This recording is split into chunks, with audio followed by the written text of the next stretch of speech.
Travelers on the Omnibus occasionally touches on mature subject matter with mature language. As such, the audience discretion is advised.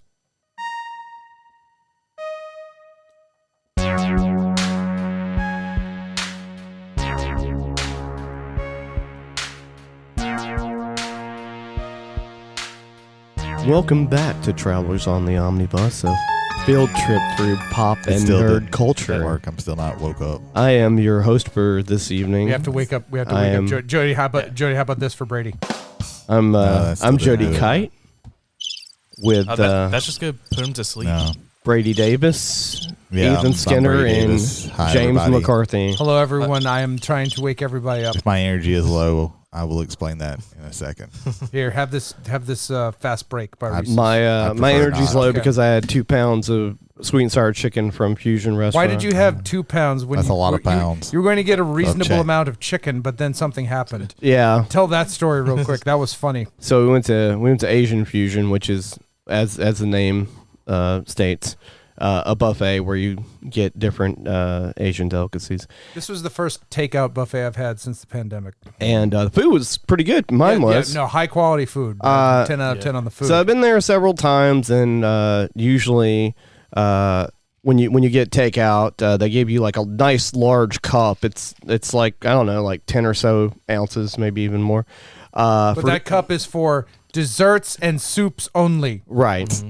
Now, let me just state this. I've been there several times. Also, they don't check weight for your box.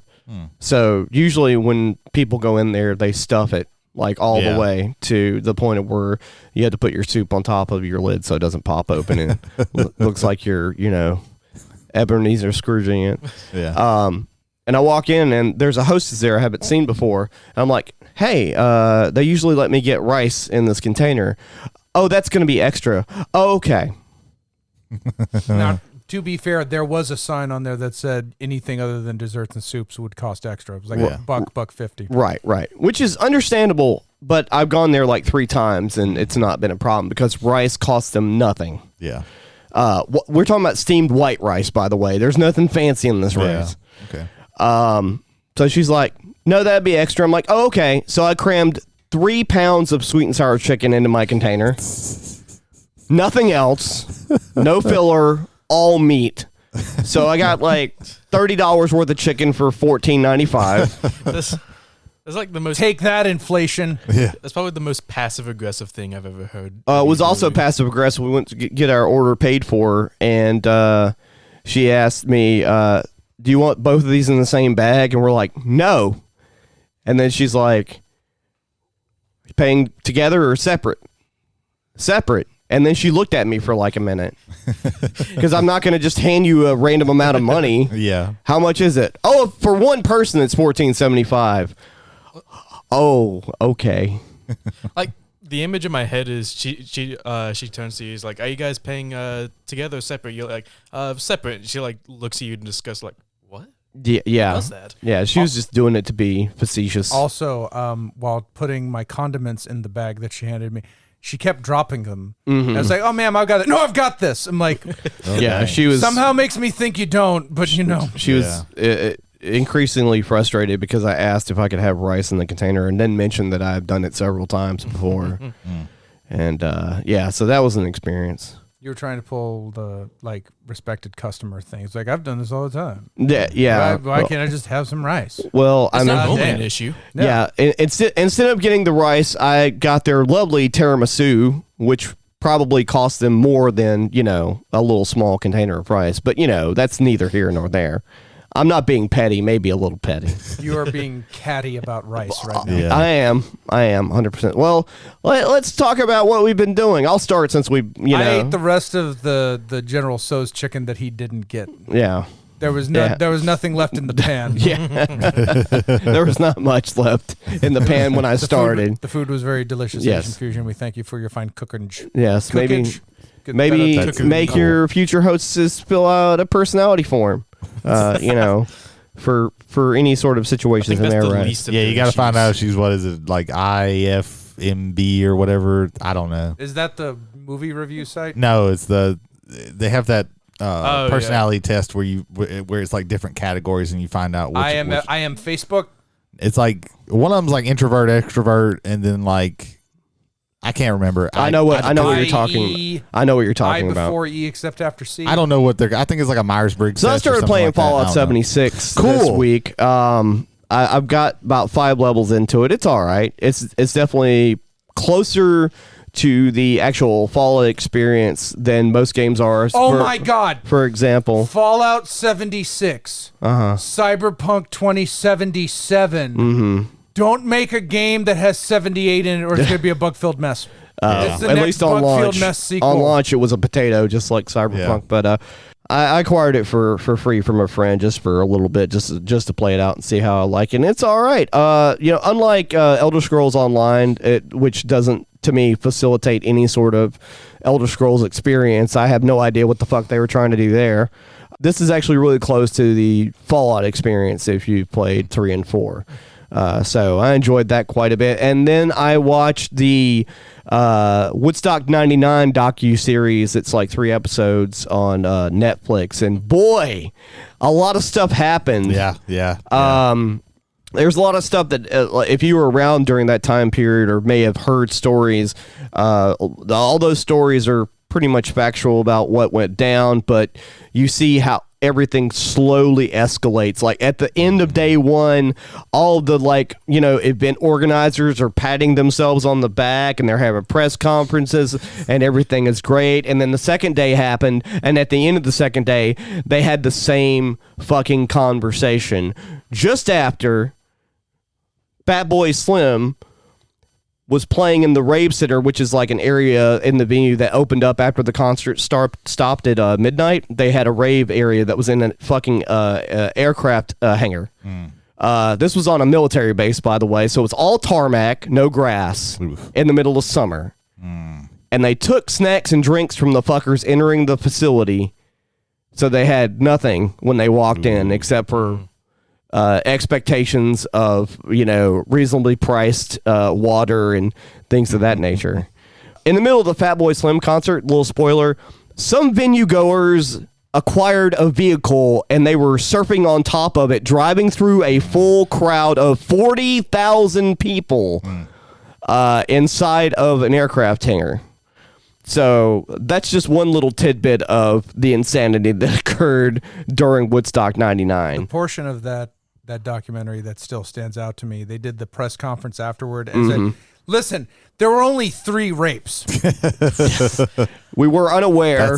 The target number was 0. Yeah, that's 3 too many. That's 3 more rapes than allowable. Yeah. The guy who organized the original Woodstock was a part of the organization and completely oblivious. Like the whole time, we had no idea any of this was going on. Yeah. Okay, man. You have 250,000 people with like 100 security, and by the way, their security were like 3 actual security people that were qualified and a bunch of people with t-shirts.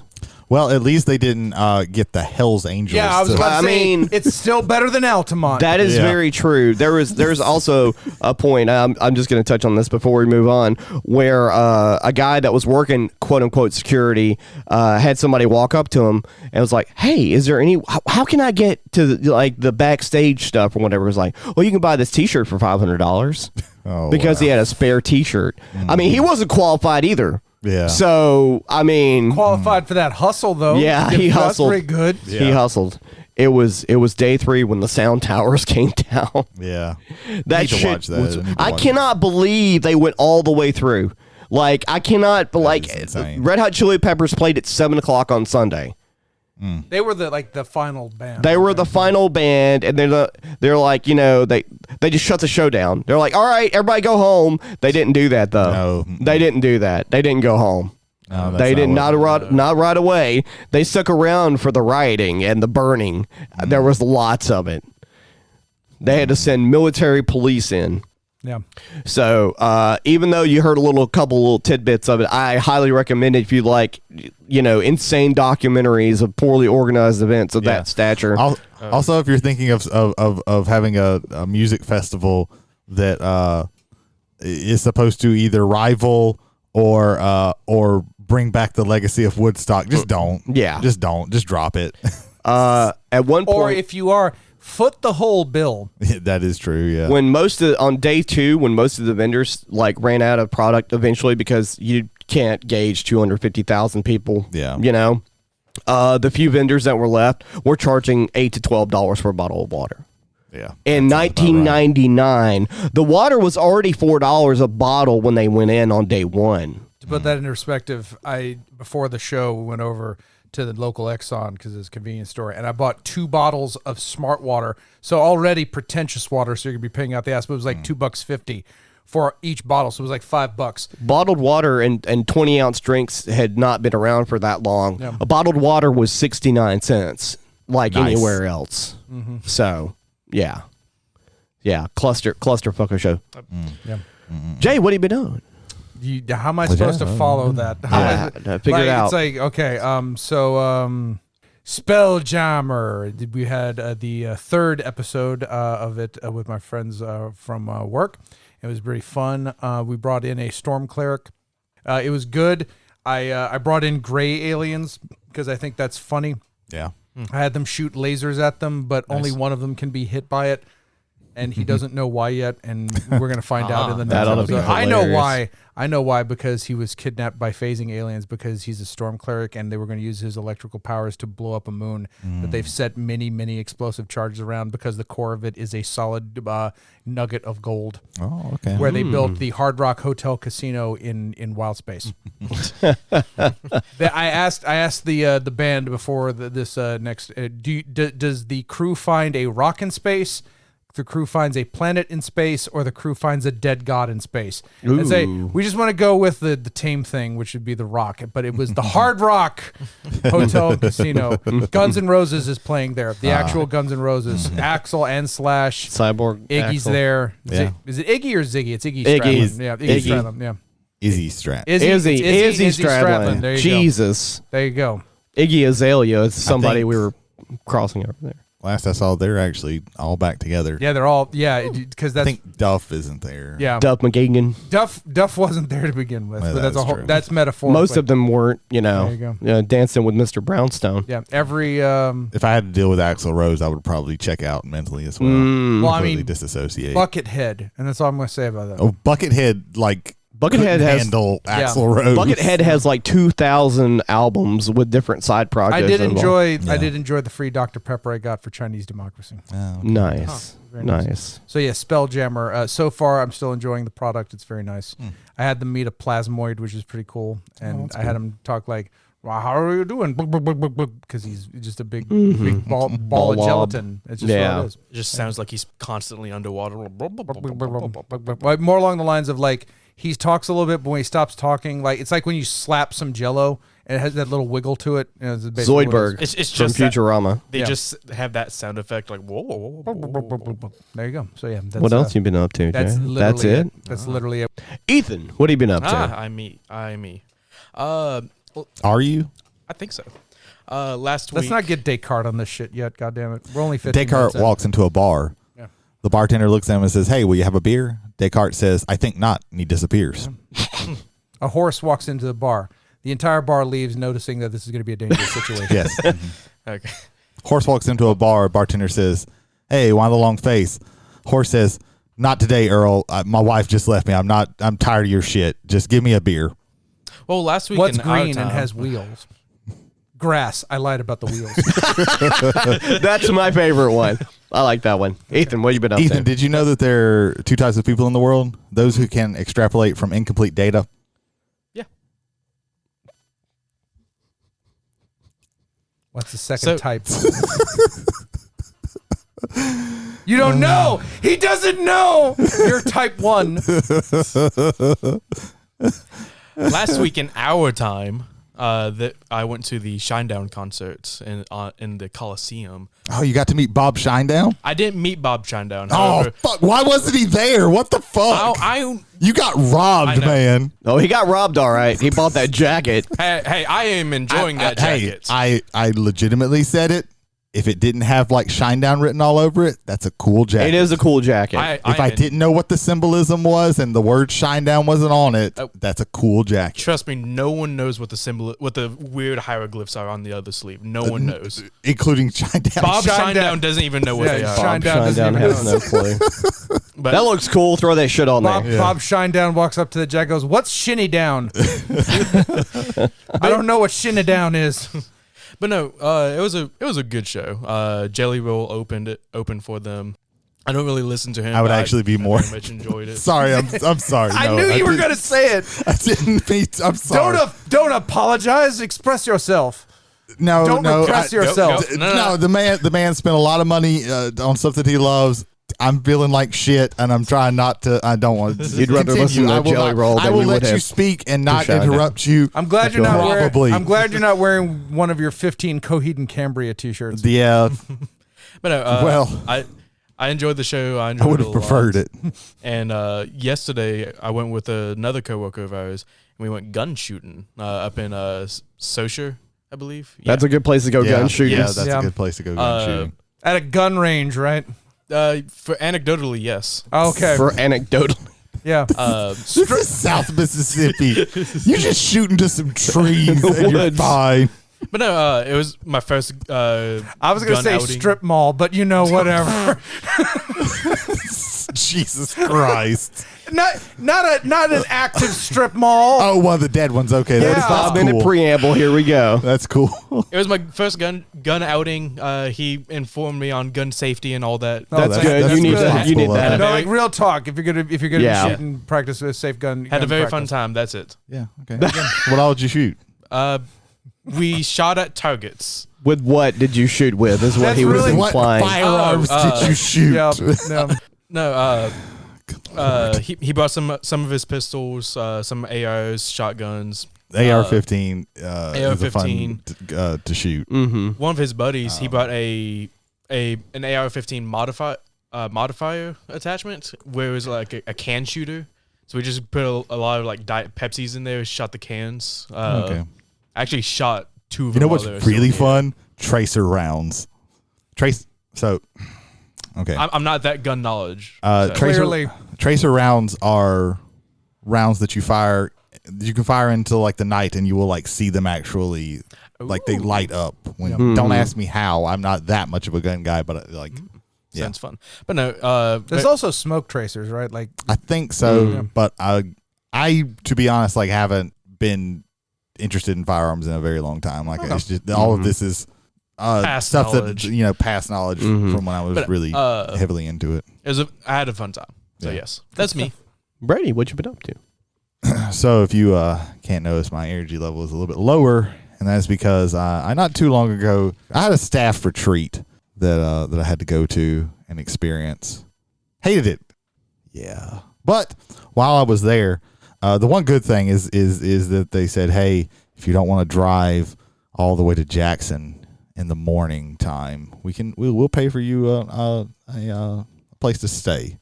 So I got to stay at a decent hotel. And while I was there, I went to Vans Comics or Vans? Yeah, Vans. I think Vans Comics and Cards. Yeah, I can't remember what all it was, but and got a couple of things there. I was able to pick up the Zinch Endless spells, so I got those for whenever. I love the book. That book looks metal. Yeah, whenever I get it, I'm sure I'll like it too. I know what all is in it. I'm just a little bit annoyed that I still don't have it yet, even though I pre-ordered it.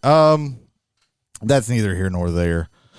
But while I was there, so they gave us they say, hey, you get like a $30 stipend for food a day. And I was like, well, let me spend this, let me take advantage of however I can from the company that I work for. How many steaks did you eat?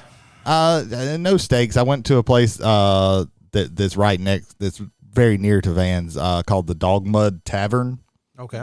I like the name. It's it's basically like a nerdy tavern. Like you walk in, like they have like there's D&D shit all over the place. They're well, I mean, given that Vans is right there, I think they have a little place clever. where they have like video game systems set up. They've got like Beetlejuice was playing. Like everything is like themed to this. They got like D&D stuff all over the place. I got me a what's it called? I can't remember what the burger was called, but it's basically like a patty melt. It was really, really good. The mac and cheese tasted okay. It tasted kind of like it was just something that was microwaved, but the burger was like really, really good. The patty was excellent. A cool thing that they do is they have a whole page where you can request a D20 from your server, and then roll the D20, and whatever number you get, that's the shot that you have to take. Oh. And they have a list of like all the shots. I didn't do that because one, I didn't want to have to. I don't drink alcohol all that much, so I was not going to enjoy the shot no matter what I got. And two, I just didn't want to have to. Okay, put this one thing on like a separate thing. I didn't feel like doing all that mess. Because if I give them a receipt saying alcohol on it, do you remember the list of what the shots were? No, it was a lot of stuff, and they had like they all had like three things. Like it wasn't just like a shot of like this alcohol. It was like these like they probably had some nerdy themed names for the they were all like nerdy themed names. I thought about taking a picture of it, but I didn't want to look like a total hipster. But it was a cool place. It was good food, not super expensive. This is about for what it is, but they had like a section where you could get board games and pull them off and play them. It's a cool little place. It's I would recommend it if you're ever in the Jackson Ridgeland area. Oh, the other thing I wanted to talk about real quick was the newest episode of House of the Dragon. It's a pretty good show. It's the prequel to Game of Thrones, but apparently they're not learning from the problems of Game of Thrones. Because there were parts of this episode. The episode just going by like what happened and quick, like spoilers. Spoiler warning. No. Okay. It's a technical thing okay. that I'm going to. What happened and the acting and everything was really good, and the plot was interesting and everything. The problem is there was too much dark shit.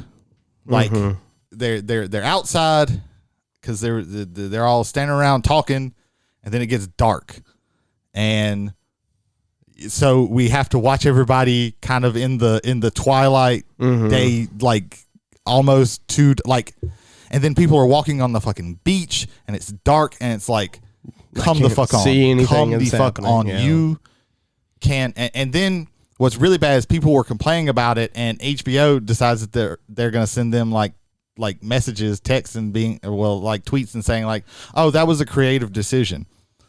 Oh, okay, yeah, that's fine for a creative decision, but if your creative decision makes it to where I cannot watch the show and see what all is going on, that's a problem. If you're doing some avant-garde movie or something like that, where you're what you're trying to do is not necessarily entertain, but to like say something or do something or whatever, that's fine.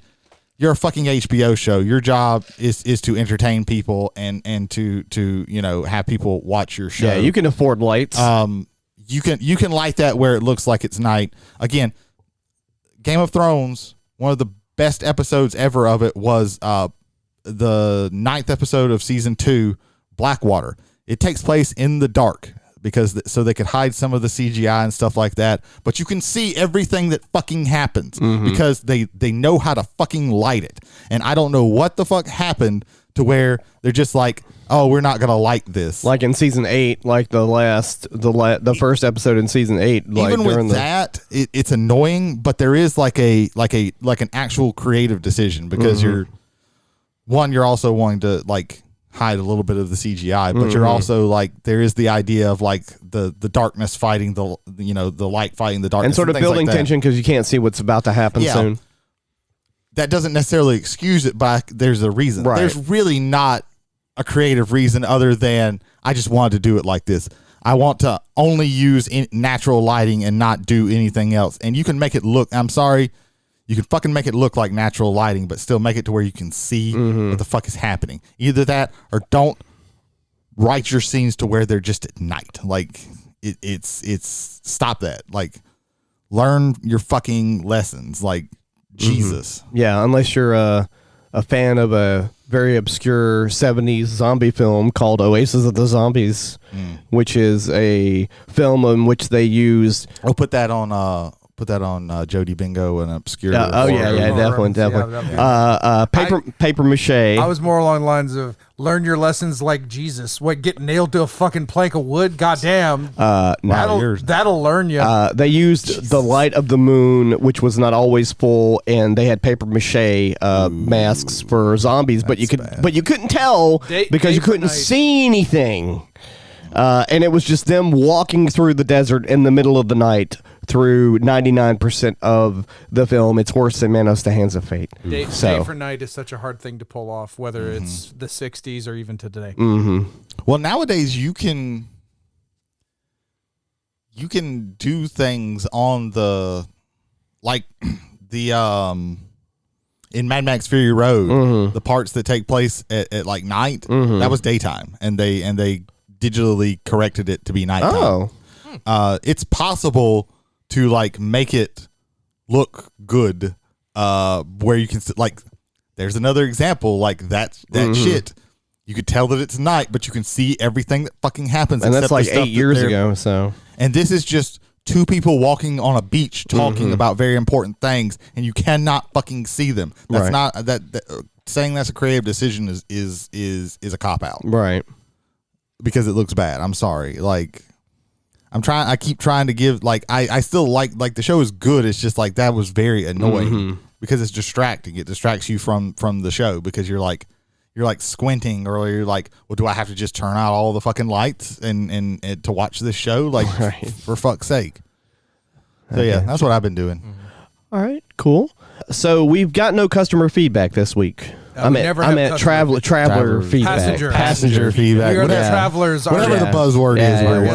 Hey, Jason, you got anything? No, he just shook his head. No. Okay. We have a live audience right now. We do. There you go.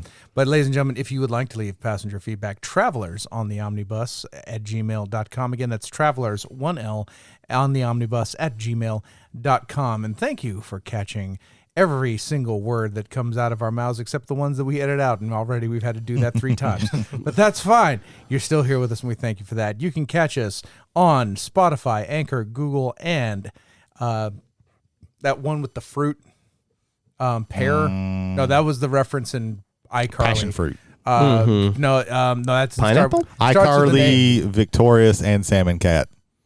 I have a 14-year-old daughter. I have a goddaughter, so I know about iCarly. So I've watched all these fucking shows. There you go. But no, on Apple. So yeah, again, the Saga, as I'm supposed to remember, it's Spotify.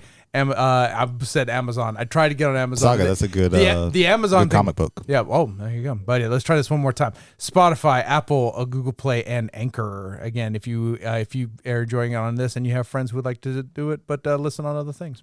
And you can also message us directly on Spotify. And along with taking part in our episode polls and questions. Yeah, we got like an Instagram that sometimes has some stuff on it too. So. I'm still waiting for those pictures of check that out. of the tarot cards to put up. Oh yeah, I got to do that. And if you know us personally, just tell us. Yeah. If you don't know us tell personally, you to fuck off to your face. Yeah. You are in rare form tonight. You're in rare. I literally. I barely know what's going on. Jason can confirm this with a nod. I looked at him. I think Jason's also kind of like tired. He's just chilling right now. Yeah. But I told him today. Oh yeah, thank you, Jason, for fixing up the studio. It looks great. Yeah, it looks great, man. Yeah, the studio's amazing right now. That's why he's tired. Yeah, he did a lot of moving stuff. I told him earlier in Rob Baratheon voice. I don't know. There's a war coming. I don't know where. I don't know who, but I know it's coming. Because why? Why is that, Jody? Because it's time for our main topic. It's been about 22 episodes since we've done a mixtape. I'd call it a fortnight of fortnights. That sounds right. I'm not checking the math. Every like 26 or 27 episodes, we got a mixtape happening. Yeah. And well, don't hold us to that. No, don't hold us to it. It'll happen when it happens. Yeah. So join us next episode for mixtape number 3. Oh my God, no, please. If you didn't listen to the first time we did a mixtape, we each submitted an album in our own personal chat, and so that means every one of us had to listen to 3 albums, which we probably may have never heard of before, and would like to submit how we felt about them, and we have each person present the album they submitted and maybe a little bit of history, and then we go around the table and talk about like each one specifically. Ethan, we're gonna start with yours. You had Rise Against. Appeal to Reason. Appeal to Reason was the name of the album. Why don't you go into the album or the band or whatever? Have you guys ever heard of a game called Guitar Hero? Yes. Yes. Guitar Hero was the very first video game I've ever played. Oh, wow. So, that's cool. And I think it was around Guitar Hero World Tour. That's when they had all like musician cameos. You have like Ozzy Osbourne come in, Ted Nugent, and all of them. They came in and they with their voice with their video characters. And he played alongside them. Yeah, that's when they had more of the. It used to be like covers because they couldn't get like the master tracks, but that's when there was like they could. It's just the cost on them. Some of them, some you would be lucky and get some master tracks, but it was mostly like covers, and that was the first one where they were primarily, and then like Guitar Hero 5, it was like almost like everything was master tracks. And so the very last song for their like campaign was Rise Against Re-Education Through Labor, and I loved it. And I think this is when like video games started coming out with like DLC and all that. Yeah. And my father, he had gotten the Rise Against collection. Oh, okay. And I played all of like the majority of this album on Guitar Hero. Okay. And I loved everything about it. Like notably, my favorite would have to be Savior playing. Yes. Okay. But just the entirety of the album, Lost Long Forgotten Sons, Re-Education Through Labor, From Heads Unworthy, Audience of One. They're just absolutely. I loved playing them, and I also loved listening to them. So, yeah. So you opening it up for the discussion? I'm sorry, even though I completely stepped on it. No, that's fine. What? Real quick, Ethan, what are your favorite tracks off of the you just album? mentioned Savior, which Savior. I'll make it quick. That's one of the best rock songs of the 2000s. And when I say 2000s, I don't mean this entire century / millennium, but 20 to 2010. 20 to 2009. Yeah. Rise Against has, so I've been a big fan of Rise Against. You picked an album that I'm not going to shit on. This is a shocking and momentous day. I will ladies and say gentlemen. that. Brady doesn't speak for the entire table. I will make this point real fast. I did not pick this just so it couldn't get shit on. I enjoyed the album. No, we know. We know. I would go fine. say that a majority of this table is not going to shit on you about it. Yeah. To each his own, Jody. But so this is not my favorite Rise Against album. I probably like Revolutions Per Minute or Endgame a little bit better. Endgame's the one that followed this one, isn't it? Yes. Yeah. Okay. It's the one with Help Is On The Way. Help Is On The Way, yeah. Now I gotta find the discography history. Yeah. Revolutions Per Minute was their second album. It went The Unraveling, Revolutions Per Minute, The Sufferer and the Witness, Siren Songs of a Counterculture, Appeal to Reason, Endgame, Wolves. There was one before Wolves. The Black Market. The Black Market. And their most recent one was The Nowhere Generation. I really like Rise Against. They're one of my top 5 bands, definitely. Probably in the top 3 if I really think about it. But they have two types of... Sorry, I didn't mean to make this all about like my shit. But they have two types of songs generally. There's the message songs, and then there's what I like to call the relationship songs. And I think Savior is probably their best relationship song. It's a phenomenal song. For a while, I didn't like Rise Against. I'd heard a couple of their songs, and I just didn't like them. But then I heard Savior and liked that. And then, hypothetically, I went to find some more of their songs. And I went to download Savior, but I could look at like the whole track list. And I was just, Re-Education Through Labor. That's an interesting name of a song. And I downloaded it, and that shit fucking slapped. And I was like, I like Rise Against now. Like, so this is not my favorite album, but this is the album that like got me into Rise Against. I feel like when it comes to like the albums that people get into, this is probably like this is Yeah, like this their is album. like they're really like this is when they like pushed into the mainstream with. Yeah, I with want to say that I saw mainly Savior. a video for one of these This songs. is their Black album, for the way I think about it, because you have mostly thrash metal with Metallica before Black, and that's when they started getting into the rhythm kind of metal that they do. Similarly, you can tell from their discography before Rise Against that it's heavy punk, like heavy punk influence. They are more punk, especially in like the first two albums. Yeah, really. and this one is, I think, what you get when you cross the sensibilities of 2000s Green Day with the playing style of Breaking Benjamin, where you get like these kind of deep kind of, I want to say like strummy guitars, but with also a punk cadence and a punk kind of rhythm to it. Yeah, I definitely heard a lot of like post alterna rock in this album. Yeah. Not that that's not necessarily a bad thing.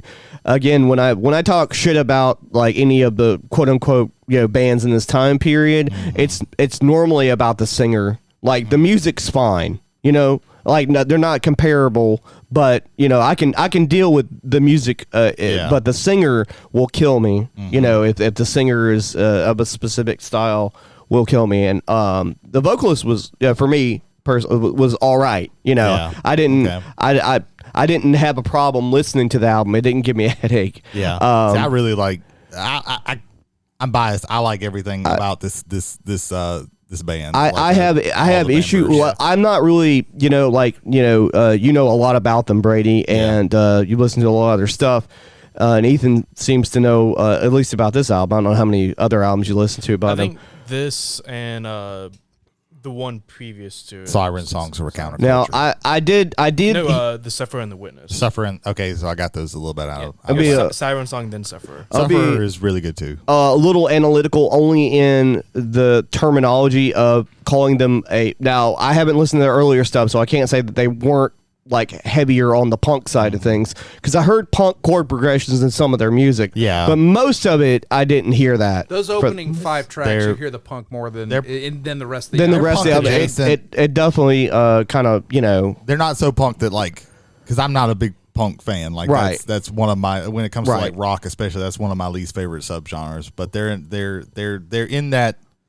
They were definitely influenced by I think for me the thing that leaned into the punk side of was the the cadence of the way he was singing and the lyrical content of a lot of the songs were kind of in that vein. But what I would consider punk, I would not consider this album really punk at all. Yeah, this but I could probably definitely post punk. Probably it could be post punk, but I specifically mentioned 2000s Green Day because this Right. is pop Yeah. punk. Pop punk, it is. really, Like, yeah. again, those first 5 songs, especially because I wrote Collapse, Post America. Mm-hmm. Yeah. The drum progression in that, which I did last time with Barry Kirch from Shinedown. I'll do it again with Brandon Barnes, the drummer on this one. That he kept up with the drums very well on this, especially like. Punk drummers need to have their own wing of the fucking Rock and Roll Hall of Fame, because to keep up with the rhythm of some, especially like the speed, like the there was a lot of fast stuff the going on. fastest end of punk could destroy a drummer's wrists. In my Yeah. opinion. They play a lot. They play fast a lot. But there were That's also when a couple of like slow melodic tracks in there as well. Yeah, like from Heads Unworthy, that's a slower one. They kind of go back and forth. Of course, they like Rise Against has this thing where like there's like one song on every album that's basically an acoustic song or just straight up an acoustic Right. song. To be honest, like, and I know a lot of people disagree, but like this is probably my least favorite of their acoustic songs that they have on here. Hero of War. I don't particularly like that song. That's Why one of the do ones- we always do this? Okay, I know you really like it. So, like, my favorite, Savior's still my favorite, like, song on the album, but the message that he put through in Hero of War, I think, was fantastic. Yeah, to me, like there's some awkward phrasing, and I think the story is awkwardly told. But this one time, Is that appropriate for what he's talking about? possibly? I don't know. So getting a little bit political, I think some of it is also that my political leanings were different when I started listening to this band. Okay. And they're a lot different than they are now. Okay. They are more towards, like, I'm sorry guys, like, not to y'all, but to anybody who listens, Rise Against is a political band. Oh, yeah. They're That's one of the reasons that keeps them punk to me. Like not they're a fully very punk, but Right, I know fully what you're punk. saying. political. Yeah. They're like Mentality Rage and Against the message. Machine leftist. Like, Right. Rise Against was not a random dartboard choice for them. No, Yeah. no, definitely not. again, like most of their songs, I say that they split into message songs and relationship songs. Most of their songs are message songs. They are, yeah. I think my all-time favorite of those songs is "Prayer of the Refuge" from Suffering and the Witness. Prayer of the Refugee is really good. Well, and listening to this album, I think some of the relationship songs are also like have the message embedded in there because now having heard Savior again, I think he's suffering from PTSD. Like the same character that's singing you "Hero of War" is the same person singing you "Savior," and the fact that he came home and this is the person he loves, and there's this disconnect now. So like when he's saying, "Tell me now, this ain't love, then how do we get out? Like how do we break this cycle?" You know, that's just me on that. Like that. If I've never thought of it like that. That is interesting. If we're going from the album as a full message and a full story, because I think that's at play here in this album, and I think it's done better than most bands did in that decade. And I think another thing I wanted to mention is, and I'll mention this again when we talk about another album tonight, but one thing that I noticed after listening to the album as a whole, because I had to listen to all three of these today. I had a lot of stuff going on, so it with work and things like that. So it just happened to be that way, which is good because a lot of it's still fresh in my mind or whatever. I think that the art of knowing what songs this does not necessarily fall on the band. This is more of a production side of things, where song placement in the track listing and the album as a whole being a very cohesive thing is very important. And I think it's pretty much a lost art now. But even when it was a focal point, there's plenty of bands that I love or albums I love. It was like 2 or 3 songs just don't fit on the record. And I think everything fit pretty well on the record. And also the production was fucking really good. So there was really no meandering. I was telling Jay earlier, I was like, a lot of the songs for me, especially the first half of the album, kind of bled in together. But I think that was more of just the fluidity of what they were trying to do as the album as a whole. I have had friends tell me that like they don't like Rise Against because all of their songs sound the same. I can't even really comprehend that. No. But I can kind of get it because when you lean in, when you kind of do that punk adjacent type thing, sometimes they come off the same. But to me, like I can very easily like that's something I don't really comprehend, but I kind of get it. Well, for me, it wasn't necessarily that the songs all sounded the same. It just kind of like they flowed one into the other. Okay, I get what you're saying. Okay. And I am, just because of curiosity, I am going to, because I had to like load my brain down with a lot of music today, I am going to go back and listen to this album again. Okay. And I am going to go listen to some of their earlier stuff and see how I like that. The Unraveling and Revolutions Per Minute are I think more punk. I don't know if they're going to be punk enough for you, because you like that kind of style a lot better than I do. Like that punk. Yeah. Well, Not I mean, Daft Punk. That punk. I actually do like Daft Punk. You do like Daft Punk, but Daft I mean, Punk is good. But I mean, for me, it's band to band now. Yeah. Like I can't tell you that I love punk as a genre, because there's a lot of shit in every genre of music. I love some hip hop artists. I love some pop artists. I love some 70s artists. But as a whole, I can't say that I like all punk, because there's a lot of shit there. Yeah. Sometimes I sound like a little bit of a gatekeeper / elitist, but I'm not trying to. Yeah. Gatekeeper, no. Yeah. Elitist, fuck yes. Sometimes. I try not to be like I try. Those as Liberty well. spikes are an inch off, not punk enough. Yeah. Yeah. But yeah, I do like one of the things that I think Rise Against does very well, and they do really well in this album is they have really good imagery. Oh yeah. Yeah. Like oftentimes the things that they're talking about, like you can see them happening as they as they go through it. From Heads Unworthy, Long Forgotten Sons has that's not a song. That's one of those songs that I don't listen to from them as much. To me, like the reason that this is not my like favorite album of theirs is that there's just more songs on here that I just don't listen to all that much. But I do want to bring up like one big negative, and this has nothing to do musically, but good God, this is the worst fucking album cover that they have, and might be one of the top worst ever. It's just it's atrocious. I didn't really look at the album cover. I can't give you top worst ever, but stark yellow and black. It's just yellow with clip art with random clip art Like- that seems edgy. And they're not the type of band that really like tries to seem edgy or anything like that, or like it is. They don't have a whole lot of like super great album covers, but like that one is atrocious. Like, It's definitely like the one of the worst of like that year that it came out, got which is a 2008. Like what Jay said, a stark yellow background with a guy in a gas mask saluting.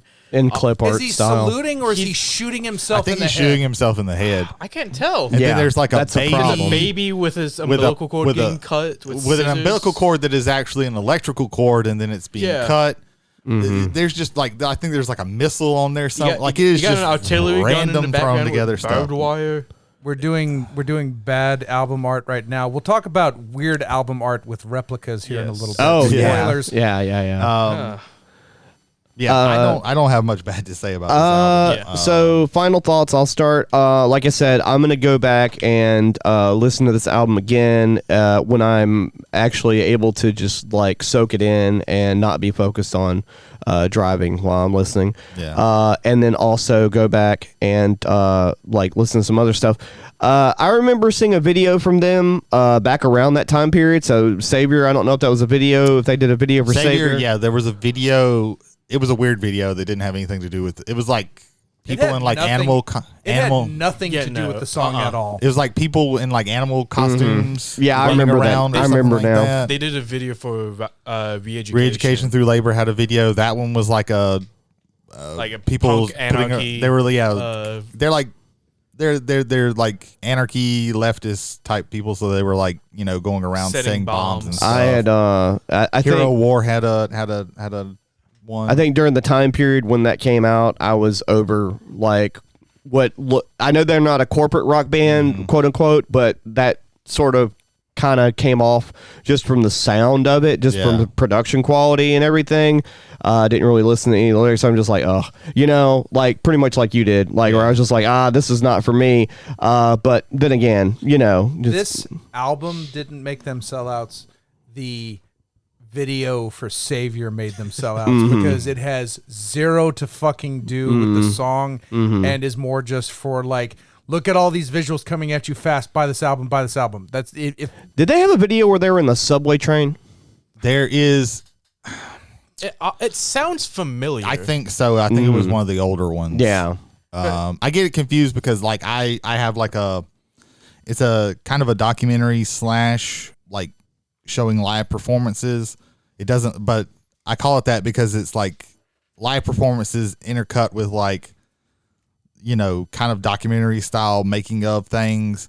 And like, it's really frustrating because none of like the chapters like line up with anything. So you really, they make it to where you have to watch it all the way through. And he plays a song called "Swing Life Away," which is from Siren Songs of a Counterculture. It's the acoustic version of that, and he plays it like in a subway.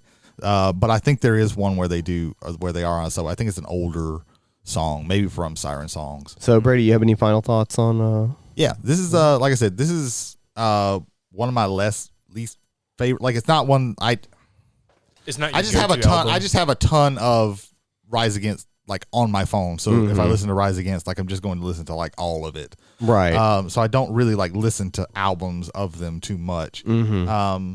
There are some songs on here that I just don't. I'm not super interested in listening to as much as some of the other ones, and that's why it's not my favorite. But I think it's a good album. It does have a special place because it is like the album that kind of got me into them. I want to shout out Entertainment. Like, that's a really good song, and it has like they do interesting things a lot of times with songs where they have interesting like breakdowns or bridges towards the end of the song. And this one has like a really weird like circus thing because it's all talking about like the entertainment industry and all that. Yeah, it's a good album. You done good, boy. I did it. Jay, what about you? What's your final Of thoughts? the 3 albums that weren't mine for the mixtape, this was probably the one I enjoyed the most. I enjoyed this one just inside the album, but also finding out more about the band because, again, really my only exposure to it was Savior. And I do mean that in full. I think that's one of the best rock songs from that decade. It is a really good song. It's not indicative of what I found out to the entirety of the album, and it's not indicative of the band. It's definitely the midpoint between their earlier stuff and what they're producing now. And I think you can definitely tell that that this was a solid choice, and I was glad to be able to listen to it. Ethan, what's your final thoughts on this Rise Against album? Kind of a mixture of everyone's feelings. Like, my favorite Rise Against is on this album, but like Brady, it got me into listening to them. Kind of listening back brought me back to sitting on the couch with my brother playing it. Yeah. So it's a home album. So yes. I think also just one more final thought for me. Brady mentioning that they were more, and Jay also, that more punk earlier on. Just thinking about the way the band sounds, you can kind of hear transitional stuff happening there. And then some bands, a lot of quote unquote punk bands, if they were punk to start off with, or more harder edged to start with. Eventually, either one of two things happen. Either you just like rock and roll in general, or rap, or hip hop, or anything really. Either you change and nobody likes it, or you become stagnant and nobody likes it, or you break the mold of what you started out as. Yeah. And so I think they sort of like, this is a transitional period where they are transitioning out of whatever small category they were in and breaking out just to be a really good rock band, with obvious influences. Yeah. So before the Beatles were the greatest rock band of all time, they were a boy band. Yeah. They were the Backstreet Boys of their day. that is very true. And I can handle some of their earlier stuff, but the Beatles, I'd had to be a little bit of hipster and say that like the White Album and Revolver are like probably my favorites. Okay. So jumping backwards in time from 2008 to 1979. 10 off. This came out 8 months before I was born. We have, speaking of punk bands, we have a band by the name of the Tubeway Army. The Tubeway Army. Jesus. I'm not even going to try to say it. Tubeway. Yeah. Is that just basically a reference to a bunch of people in the subway, or as this man would say, the underground? Hanging out. The tube in the UK is a underground train situation there. It's their subway. That's their subway. So before it was Gary Newman and the Tubeway Army, it was just the Tubeway Army. And then it just became Gary Newman. But still with members from the Tubeway Army. Gary Newman and his band were a punk band. In fact, the album that came out before this, less synthesizer, but still synthesizer, and more punk aesthetics. Okay. Even though they still didn't sound much like all the other quote unquote still trapped in the small genre of punk in the mid to late 70s in the UK, didn't sound like punk. Blondie, even before the disco album, did not sound like a punk band. They were just different, just like the Talking Heads. There was just no category. New Wave wasn't, post-punk, post-new wave, none of that shit was happening. So this album that I subjected everybody to, called Replicas, is Gary Numan and the Tubeway Army, and it is sort of like the earliest that I found electronic pop music with some punk chord progressions and definitely some disco stuff going on there, depending on the track that you listen to. So I'm gonna go over stuff as we go over it. Jay, what did you think about this album? So Gary Numan read Do Robots Dream of Electric Sheep, and it inspired him greatly to the point that Replicas was actually a album that he had kind of crafted, and he was eventually going to make a novel basically based on the world that he created in this. He ended up not doing that, but what he ended up doing is releasing Replicas Redux, which is the album that you can get now. This album, in its original release, is 10 songs.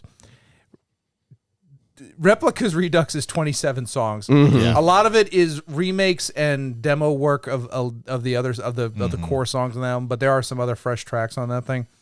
First thing I thought when I was hearing this is somebody watched Doctor Who and only Doctor Who while also dreaming of one day being the Sex Pistols. So that was my initial thought, that the synth is out there. It's happy synth, but it's describing one of the bleakest worlds I could possibly imagine. I mentioned the album cover, and I want to describe it because we're an audio podcast.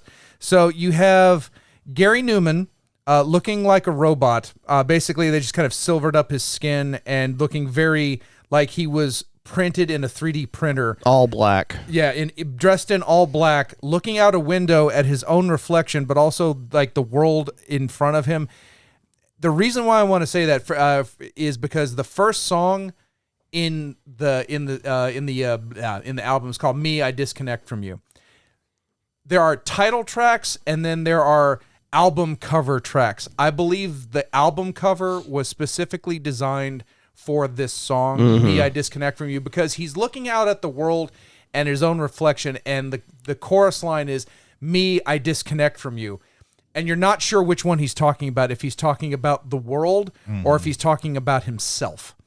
And I thought that was very clever. And again, if you're like where you would have got this, you would have bought this album, and so you'd have this image in front of you while you're also listening to it. And so I thought that's a very good way to kind of introduce this world, because he is building a world here. I'm pretty sure you'll talk more about that with especially the song "The Mockmen," and he mentions the Mockmen throughout, and how this is basically a kind of his own telling of Do Robots Dream of Electric Sheep, which, if anybody's wondering, this album comes out in 1979. Blade Runner doesn't come out until 1982. The word replicants was not used at all in the Do Robots Dream of Electric Sheep.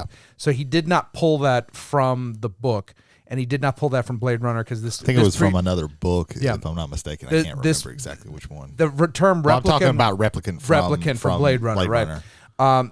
So his use of the word replicas is in no way, shape, or form an infringement on what happened in Blade Runner. So I kind of want to put that out there, because it's weird that this term kind of crystallizes into two forms of media that were inspired by Do Robots Dream of Electric Sheep, and I find that kind of novel.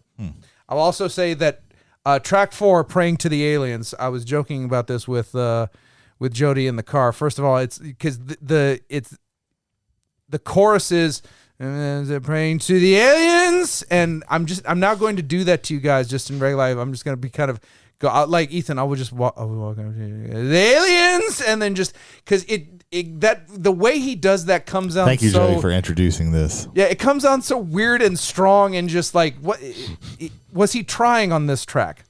Also, the reason why I say why is he trying on this track is this is Cars. There is literally chunks of what would become the song "Here in My Car, I Feel Safe." I was trying to figure out. in Cars. 5 years before Cars. Go back and listen to this song. Yeah. And I knew Gary Newman from something. Like I've heard the name somewhere, and I was okay, it's that song. Okay, Right. The name was familiar whenever I just didn't it was first mentioned. do too much research. Right. For some reason, I'm sorry. No, that's okay. Go ahead, Brady. You tell us how you felt about it. So let me start by asking some questions. Okay. One, you kept saying punk with this. My thoughts, and I'm not real familiar with this particular genre, so I could be off because it's just not my genre. Right. Is this new wave? It is. Okay. It's proto. It's proto new wave. Okay. This album came out like a couple years before new wave really became that a thing. first song when you say that, and I mentioned the Cars thing, and I apologize for jumping back in. And one of the reasons why, because I was curious, when did he release Cars? So this album, Replicas, releases on April 4th, 1979. 79. Brady, would you like to take a guess of when Cars was released? I have no idea. August 21st, 1979. This was literally 4 months later. And then the album, The Pleasure Principle, which had Cars on it, was the month after that. Okay. Newman was grinding out some fucking tracks, but you can tell the similarities between the two. I think new wave, the pebble starts rolling with The Pleasure Principle. Yeah, I think that new wave only existed with the invention of MTV. Okay. Because it was a heavily visual medium, as well as the music, both married together. So I think that's probably he was right there. There was a couple other bands that were right there, but yeah. So that was my first thought. Like literally, I wrote down in the first song when that synth hits, I was like, "This is gonna be super weird, isn't it?" And I know that's saying a lot with the album. That I please read my notes for the first song. Me, I disconnect from you. This is British new wave carnival synth accent on synth. Is he talking about himself or the world around him? Yeah. Me, I disconnect from you is probably the song that I like best. But this is just like this. I like some new wave. I'm just not like some of the big songs I like, but this is just not my. As what's his name on Whiplash says, not my tempo. Yeah, not your cup of tea. On my time. Yeah, it's not on my time. My fucking time. No, I'm sorry.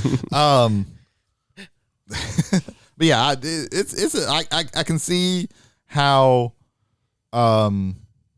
this influenced a lot of people. I think it's also bold that they ended on two, because this was the one song on my on Amazon Music, because that's what I use, that didn't have lyrics that I could just pull up that followed along. So I had to go to Genius and just pull up the lyrics there, and then I get to those last two songs, and it's like this song's an instrumental. Oh, okay. And then I go to the next one. This song's an instrumental. Oh, okay, cool. That's a little bold to end on two instrumentals. Spoiler alert: we're going to talk about another album that ends with no singing in the last song. We're gonna get to that song in heavy quotations. Yeah. I did not troll you guys. I promise. I like the album.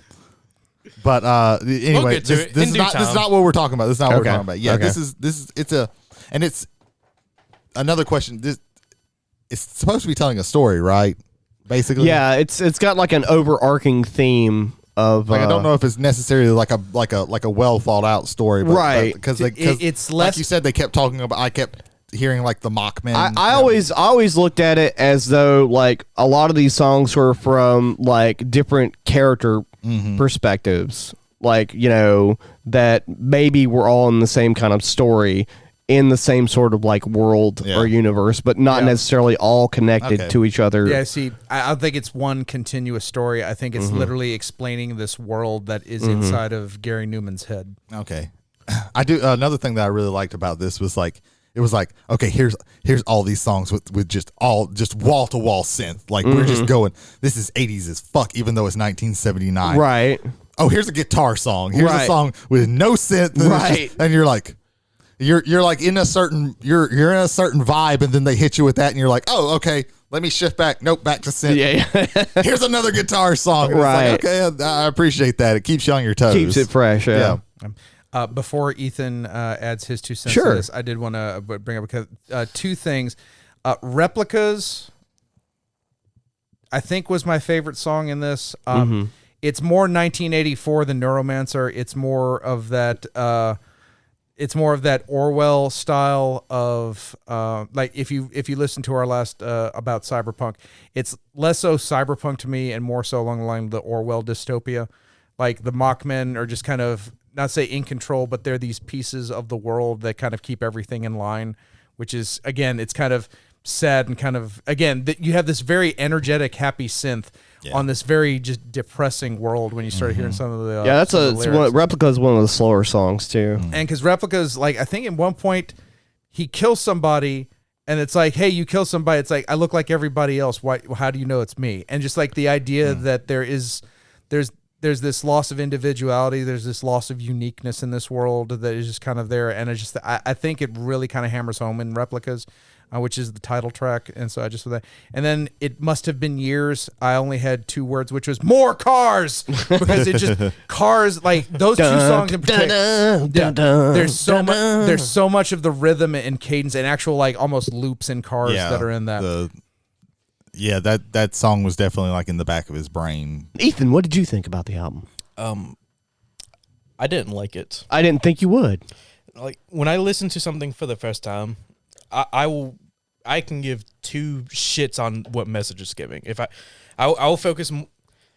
It sounds weird, but I will focus more on like does it sound right? Does the vocalist match the music as it actually being played? And then later on, I'll go back and see if there's a message, see what the message is, or if there's a story behind it. I did not like the mix of Gary Newman's singing with the new wave. Like they completely clashed to me. And whenever something like that happens, I will completely shut down. I did listen to all the songs. It did not sound I hope right you did the assignment, because I'm gonna be really mad if like I just couldn't listen to it. If I had to listen to the shit that you made us listen to, like how you just completely stopped. We've had to listen midway. to 2 things. One was something you praised, and the other one was what? huh? I'm sorry. Okay. Shine down. All You right. can say Yes. it. All right. Yeah. All right. It's not I Voldemort. just didn't Shine know. down is not Voldemort. Maybe for you, it isn't. You didn't like the falsetto of Gary I Newman's did voice. not like the tone that he sings in all in the 10 songs. That mix with the I was mentioning, and he also has like a weird cadence. He does have an interesting cadence. and that mix with the synth throughout the entirety of the 10 songs. I could not. Oh, then never could not listen to enjoy Cars. Never listen. Never, or the Pleasure Principle. Oh God. Like when it comes to things like this, I will listen to it one time and probably never think of it again. All right, so the second time you'll listen to Gary Newman will be our 3rd mixtape, because I'll do it. No, I'm kidding. I'm not going to do that. Okay, I'll still listen to it. That's fine. He'll just forget about it. So what about the music? Did you like any of the music that was happening? There are some points of the synthwave. I want to say Down in the Park. That's where I enjoyed it most. That's a really good one. You picked a song that has been covered by 2 very influential musicians. One of them being Marilyn Manson, the other one being Foo Fighters. Yeah. Dave Grohl covered Down in the Park. I think Dave Grohl's version of the song is probably the best version of the song. I'll give that a listen to, and I'll give my thoughts. But like I said, whenever it's just Gary Newman singing, it doesn't sound right. If that makes any kind of sense. I kind of see where you're coming from. I will tell you that like there was pretty much like no other vocalist that had that sort of vocal style. He does stand on his own. He is unique. With that, I will also say that his main vocal inspiration is David Bowie. Like we're talking early '70s Bowie, like Ziggy Stardust Bowie. Yeah, it would be Moon Age Daydream. Like, And and I can see not Ziggy Moon Age, but Stardust, Ziggy, Lodger, and might be jumping ahead with Lodger. Aladdin Sane. Okay. Yeah. Like like Ziggy Stardust, Aladdin Sane. That Bowie didn't do his pitch didn't go, his octaves didn't go that high. Yeah. But there were some songs where he did do the shrill falsetto a little bit. I think for me, like the big negative with this one, and I think it more has to do with like I'm just not that big into new wave, or that those type. It's weird because like I like synths and like other things. We'll talk about that in a little bit, but like this was to me like the big thing is like the songs kind of overstayed their welcome. It's like, okay, I've listened to this loop like 4 times now. Yeah, But no, then I it see goes that. on for about 3 or 4 more times, and I'm like, can you cut it off a little bit earlier? I think our friends Electric didn't need to be over 5 minutes long. I think that one did go a little long. My experience with this album is I was very sheltered. So when we talk about certain movies and experiences, like some of my friends will be like, oh, I don't like this band because you had a normal experience though growing up. Jody famously lived in a bomb shelter because they thought it was the apocalypse. Bomb shelter that was actually a school bus that was buried under the ground and lined with lead. So I came across radiation. music a lot. Sorry, Jody. That's fine. A lot differently. We were having a good writer's workshop. Then, very good. than We've most. almost got a spec script. I'm sorry. I keep doing it. I'm sorry. I come across Anything not to talk about replicas, or have Jody talk about replicas. I'm shutting up now. Okay. I'm letting you have your spotlight. Okay. I'm sorry. It's fine. I don't promise that, but I will. Yeah. So I'd come across like records and things like that and just pick them up. I had no idea. I knew who Gary Newman was through Cars, but I'm not so much of a hipster that I was like, when I was 10, I was listening to Gary Newman. I fucking know. So I came across this because I bought this album the same time I bought Ziggy Stardust. They were all in a stack of albums. And at the time, the Goodwill that didn't suck at the time, but was selling like vinyl records for 25 cents a piece on a sale. Oh, wow. And I bought $5 worth of fucking Gary Newman and David Bowie albums. Oh, wow. And some other stuff. It was really awesome. And then Katrina. But anyway, I think my favorite. I like the album as a whole. It's one of those things where I listened to it a lot when I first got it. Off and on over the years, and I'll go back to it every once in a while. I just listen to the whole album and they'd be done with it and won't listen to it for a year or two or whatever. But my favorite songs on the album are It Must Have Been Years, just because it's got that really awesome like bass line.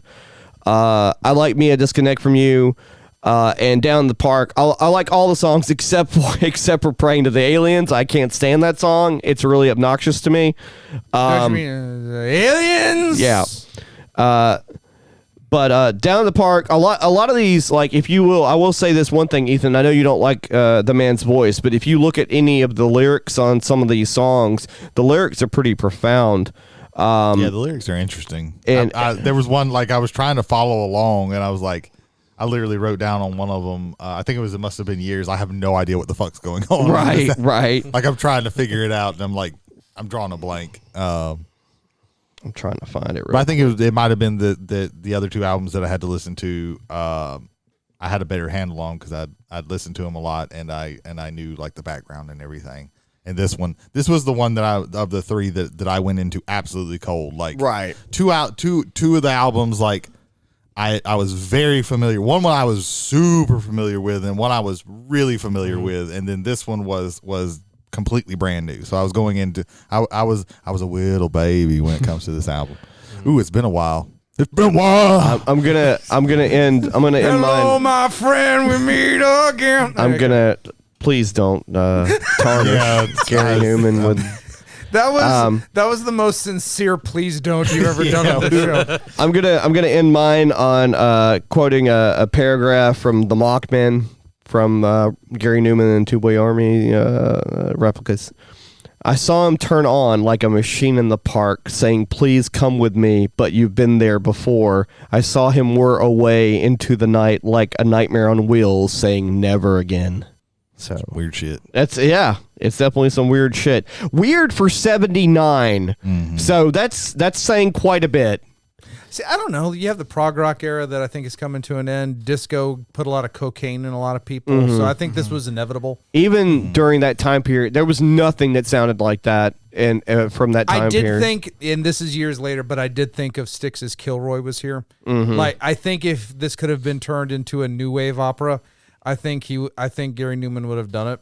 I mean, he did it over there. He was hugely successful in England and the Europe area. Like, Our Friends Electric was a #1 hit over there. And it basically it allowed him to then produce The Pleasure Principle and Cars, and like that's again, like I say, that's the first stone in the new wave tumble that comes along as far as that goes. There's a lot of new wave that is in this album that hasn't figured out what it is yet. Yeah, I think, like you mentioned, the experimentation with that, which is to me a direct predecessor to Bowie, and like experimenting with both styles and in music. Yeah, I think he was also influenced by Kraftwerk, but I think that's there too. But like as far as like prominent people who like were experimenting with both changing their styles and experimenting with new music styles, I think Bowie is the one that comes kind of to the forefront. Oh yeah, definitely. Especially with science fiction themes, because Ziggy Stardust just immediately just kind of comes in. And that album's only, like I said before, but I don't remember if it was on this show,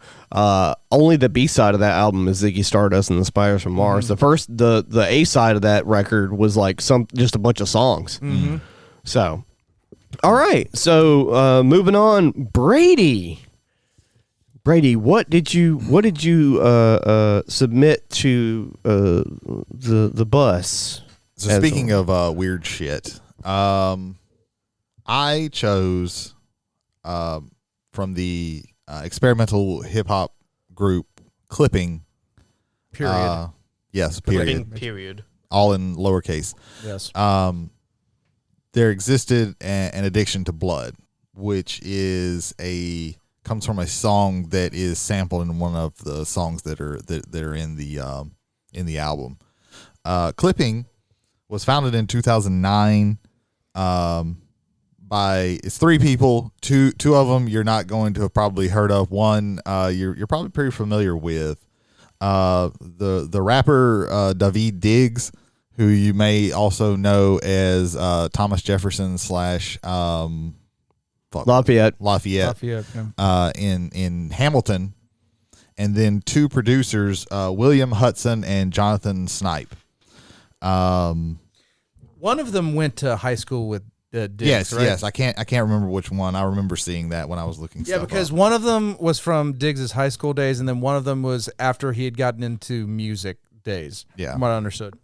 Yeah, so like the two guys, they make the beats and everything, and then David raps over them. They're very, very experimental. In fact, they're as far as I know, they're the only rap album to ever be nominated for a Hugo. Oh, okay. With 2016 Splendor and Misery. Believe it or not, this is one of their easier to follow albums. Oh, okay. They're even a little bit more experimental on that one. Like it's not one that I listen to, whereas this is one that I can really listen to quite a bit. But this is basically, what if a hip hop album had a horror movie vibe. Kind of like what if it was just a horror movie, and it deals a lot with kind of juxtaposing horror tropes, especially like slasher tropes, with like stuff that having to do with like, you know, the quote unquote game of, you know, selling drugs and dealing with inner city stuff like that. So yeah, it doesn't really tell a story, but it's definitely like a vibe where if you listen to it, it feels like you're in this tense horror situation. It's got like an atmosphere. Yeah, it's big on atmosphere. And again, like I said, I promise I didn't do this to punish anybody or there are some really weird shit. Like there's, you know, they pull from like horrorcore, but they also pull from like there's a couple of songs there that have just parts where it's just it's noise kind of. Like the first, like when I just really quick, I warned everybody, like, be careful when you're listening to this, because some of like when they bring in like just loud noise and stuff like that, it's mixed a little bit higher than other things, because I know this because I've been listening to it in my car, and then like they'll get to that part and then it's like almost blowing out my speakers, and it's really unpleasant. So I didn't want to like feel like y'all was punishing y'all from like, oh, here's a surprise, like really loud, harsh noise. The intro I had to turn my volume almost all the way down because the pitch of the whir or whatever it was they were using was like really hurting my ears. Yeah, I tried to warn y'all about that without like giving too much away. Starts off with an intro that's like a quick, feels like a freestyle. Then it goes into what's my favorite song on the album, Nothing Is Safe, which is telling like the story of these drug dealers getting attacked. And what I really like about this song is there's a slow progression of a build up, because with the beat, like it starts with just a one note tinkling, and then as everything goes on and like a chorus gets done, they add a little bit more to it until like 2/3 of the way through the song, the beat finally drops, and when it hits, like everything, like it just kind of explodes. So that's my favorite off of there. But there are some really weird stuff on here. Yeah, we'll get back to you in a second, Brady. Ethan's dying to say something here, so Ethan, go ahead, man. What you got? Of the 3 albums I listened to, I'm more familiar with Jay's. However, I was pleasantly surprised by this one. Intro is the opening title for it. I listened to all these in my car, so I had to turn my volume all the way up so I could like hear what they were saying. It kind of sounded like it was like a recording from a tape recorder, but also in the background, it sounds very distant. But in the background, you can also hear what sounds to be like a shovel digging something up. And so I'm like, okay, a little odd. And then Nothing Is Safe came on, and I started getting into it. I'm like, okay, I like this. I like this a lot. He Dead follows it. It was a bit weird because I wasn't expecting it, because I was expecting the same cadence to go over. Jay's dying over here. So featuring Ed Balloon. This is one of the features on the album. This is by Ed Balloon. His voice grew on me because the kind of the Jamaican Rastafarian I typically only like in 2 instances, if it's Bob Marley or Ziggy Marley. So when the Jamaican voice kind of came in, I was like, okay. And then it kind of grew on me on that, and it was kind of, okay, good. I want to say just real quick, Daveed Diggs is one of the best speed shifters in hip hop, just because he can go from very like that kind of slow, steady kind of Biggie vibe, that Jay-Z vibe, that kind of New York vibe, slowly morphing into that faster vibe that you get with like from Southern artists like Mystical, in my opinion. But I, of course, have to bring up Eminem as far as that goes, but he can throw out words at just a lightning clip. His ability to shift that, because it's one thing to be able to do one of those and do it well, and that in and of itself is a tremendous skill, but to be able to adjust that speed inside of a track, that was fantastic. That's one of my favorite parts about that. Like when you mentioned Nothing Is Safe, the fact that he can like he feels like he's upping that tempo, and the studio's got to match him as opposed to anything else. So I really dug that. Same thing here with He Dead. Yeah. Then it goes into Haunting, which is another one of those parts of the album where it's like nothing but noise in the background, kind of. Yeah, it's like static and stuff like that, and it's like a woman talking about herself being haunted. Right. There's interludes throughout the album. My note here, and it's not a good one, is reminds me of the audio logs from the original System Shock. If you ever played the original System Shock video game, if you ever played BioShock and you wonder where those audio logs were first, well, System Shock did it first. Whereas by BioShock's time in the sun, they had just like, oh, we need like good voice actors. Whereas in System Shock, they just picked out, oh, hey, you, secretary, come in here and read these lines. I'm not a trained actor, just read them. It felt weird. Like when you mention horror movie and actually make horror movie notes throughout all this, I then look back and say, oh, they were actually kind of going through this horror movie motif. I wanna go into my experience at the beginning of the album before we get too far. We're not going to get too far because I'm just about to finish here. Okay. It sounded fake. Like that was one of the few things. The interludes in this sounded inauthentic, with the exception of the one that sounded like the horror movie presenter, which I think was Possession.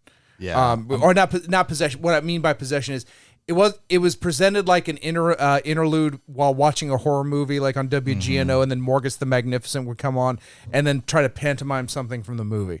So the interludes kind of threw me out, and there was one other thing that threw me out. But yeah, let's Jody, jump in on this. Yeah. So I started listening to it in the car, and like I said, like the intro, there was when the squealing started, like I had turned the volume up. But when the second track hit, I like turned my volume all the way up. And I didn't know anything about the project whatsoever. Mm-hmm. So I tried not to give too much so away. I'm listening to the second track, and I'm like, oh, this guy's cadence is really fucking good. You know, it's like this dude drops bars and he did the fucking speed shift. I'm like, this is fucking David Diggs. Yeah. I was like, I had no idea. I'm like, all right. And then I was like in it, you know. I love this whole fucking album. It was fucking great.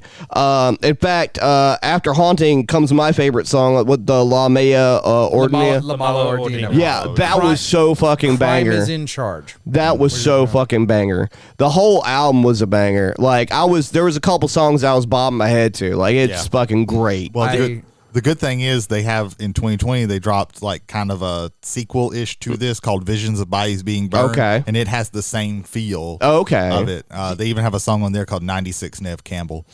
La Mala Ordina was my most disappointing song. Okay. Because I like the production work, except when it fucked with David Diggs' voice. Okay. I got When you. they start, like the reverb behind him, as long as I can hear him clearly, I'm fine. But I literally wrote this in my notes in this.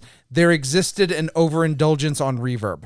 There's too much reverb in that song on his voice that for me to actually like And it. I re-listened to this more. That's the one where towards the end, like literally like the last like 3 minutes. It breaks- sounds like the song is starting. Like at that point, yeah, I could see that because it breaks starts down falling apart to, almost. And to be honest, when it comes like with that song, once it gets to that point, I really like just okay, I'm going to the next. Right. But I get did that. like sit down and like this time listen to it. I have listened to this album from front to back without like skipping anything. Club down. Like, before we move, the only issue I have with La Mala, when I first listened to it, it got towards the end where it was like all that static and Yeah. The song is falling apart. Okay, It feels like it's my transmitter just messing up. Yeah, And then it goes on for I think 10 that's kind of seconds. like the reason that they did that. Like I said, they're very very experimental. If that had stayed in the background and just like don't fuck with his voice. Yeah. Because when he's not spitting bars, he's telling you truths and facts in metaphors that are just heavy enough that you've got to dig, but you don't have to dig too far. I did love rock, paper, ice pick. Rock, paper, shot, gunshot. I love those lines. Those I had were- to pause the song to make sure. Oh, is this part of the song or is this my car breaking down? Yeah, that's You have had issues with your cars breaking down. So Yeah, I can so it was appreciate a that. coin flip at that point. There you go. Boom, boom. But yeah, it goes into a club down, and then another interlude.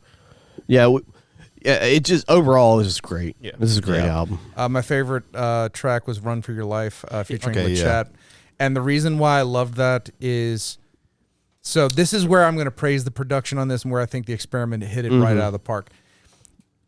He's just rapping, but every so often you have rhythm coming in the background, but it's presented like a car driving by and then leaving. So like when he's talking about being in an alleyway and that thing, now you're in that alleyway with him because you're hearing it that way. I thought the production on the thing was just fan-fucking-tastic. I think of all the songs, "Nothing Is Safe" and "Run for Your Life" is my top two Yeah. for this. And then the one thing I want to say, this is not an album with 15 songs. This is an album with 10 songs, 4 interludes, and one 18 minutes piece. Okay. Let me Hold on before we jump to the end of it. okay.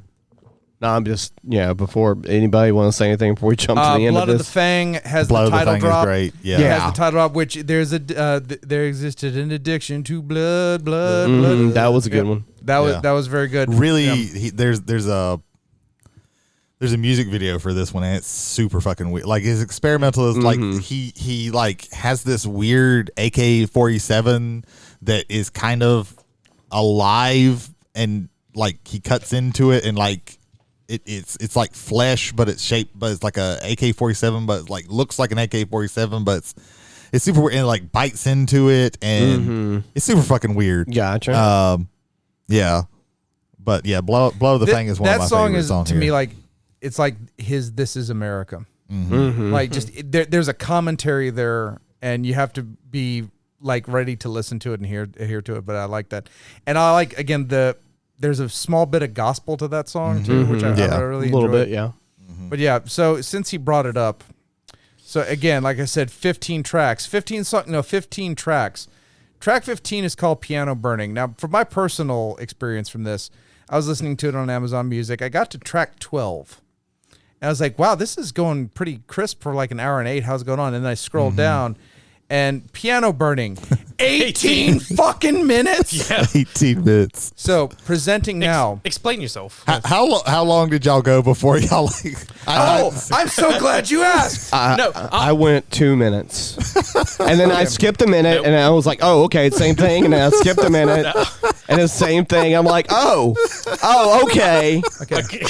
This No, was the Jay, part that is a little. There's a little bit of a troll. I think Jay listened to the whole There you go, song. dude. I've listened to the whole thing. Spoilers! Like, Ethan, say what you're gonna say because I'm ripping the fucking floor up from this one. I play the song, okay. Randomly, I check on my phone to see if I have notifications. 1 minute out of 18, I'm like, the fuck? And I skip a minute.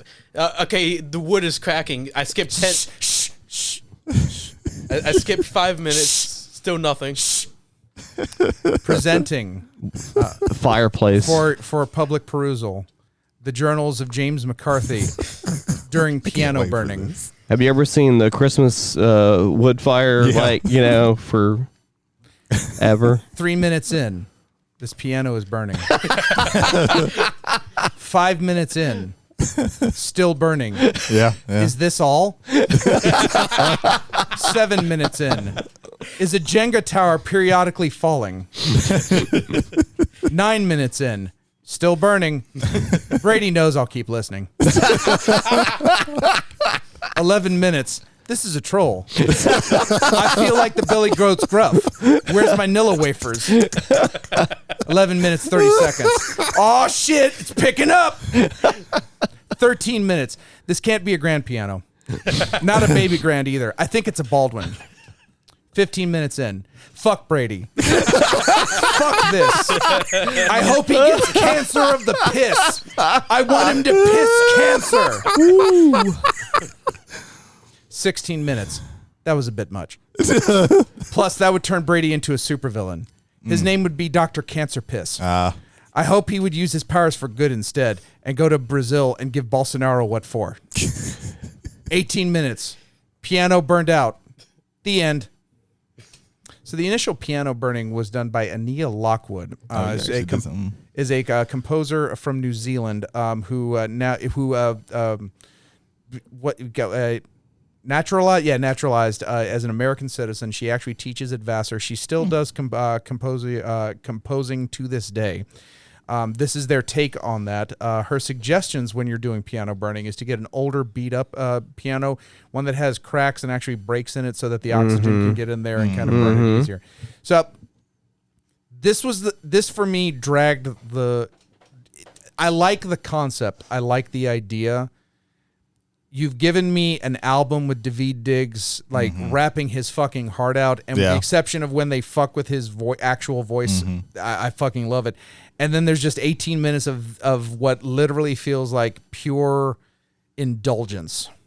This did not need to be on this album. It's weird. Like I get it. Like this was the one part where I was like, they might hate me for this.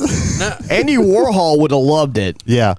I'm let me give you my. So when the first time I listened to this, I was in the car because I had heard a podcast. They were talking about like their favorite like music from and he brought up this album, and he played a little bit of Nothing Is Safe in the background so you could hear it, and I was like, oh shit, this sounds really cool. And then there was a polyphonic. The reason that I know that Splendor and Misery was nominated for a Hugo, there's a channel on YouTube called Polyphonic, and he talked about that album, and he went through the album. It tells a really weird story, but I was like, okay, let me listen to this. So I put it on, and I'm driving around, and I'm like, oh, this is cool. Oh shit, that's some really harsh. Let me turn this down. And then it gets to this, and I'm driving, and I'm not really paying attention to everything, and I'm like, there hasn't been nobody's like, music hasn't started in a very long time. Nothing's happened. And then I look at my phone, and I'm like, I click on, like, I open up my phone, and I'm like, oh, the name of this is Piano Burning. And then I hear one of the wires, the ping. Yeah. I was like, oh shit, That's when I said shit's picking up. that's a piano wire. This is literally a piano. 18 minutes. Yeah. Surely it can't. Yeah, it can. I'm waiting. Yeah. I'm waiting for. Yeah. Okay, let me go to like 10 seconds.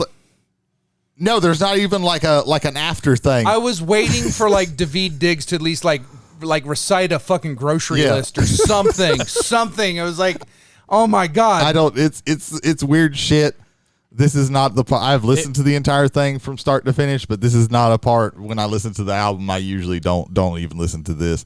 But are you telling me you don't spend 18 minutes to listen to this masterpiece? No, but it is like I did. It is a vibe. It is a vibe. Like, it is something that you can just kind of put on and not even think about anything. It is ambiance music. Yeah, it is very 100% ambient music. I don't like. I haven't looked too much into like what Jay, to be honest, has looked into the reasoning behind this more than I have. But I wanted there was a reason why for this. Like I had to, like, as good as the composition for the most part throughout with that was, there had to be a reason to throw 18 minutes of just nonsense. And it was nonsense. I say that there's definitely a bent towards negativity toward it, but really and truly, again, this entire 18 minutes could have been clipped off that album. Nothing of value would have been lost. And I think it actually improves the album because you're kind of getting all of those. Like, we talked about this thing being a horror movie. You talk about horrorcore. We talk about the actual choices that were very good production.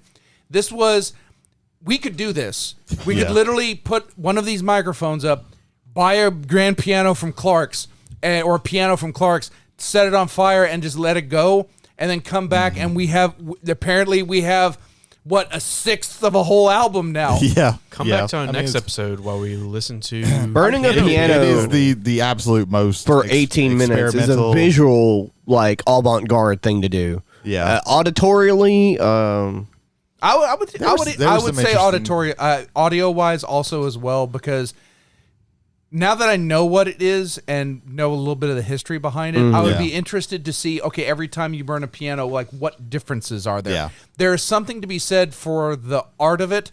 I just don't think that art needed to be put at the end of an album that is so wildly against theme of it. Yeah.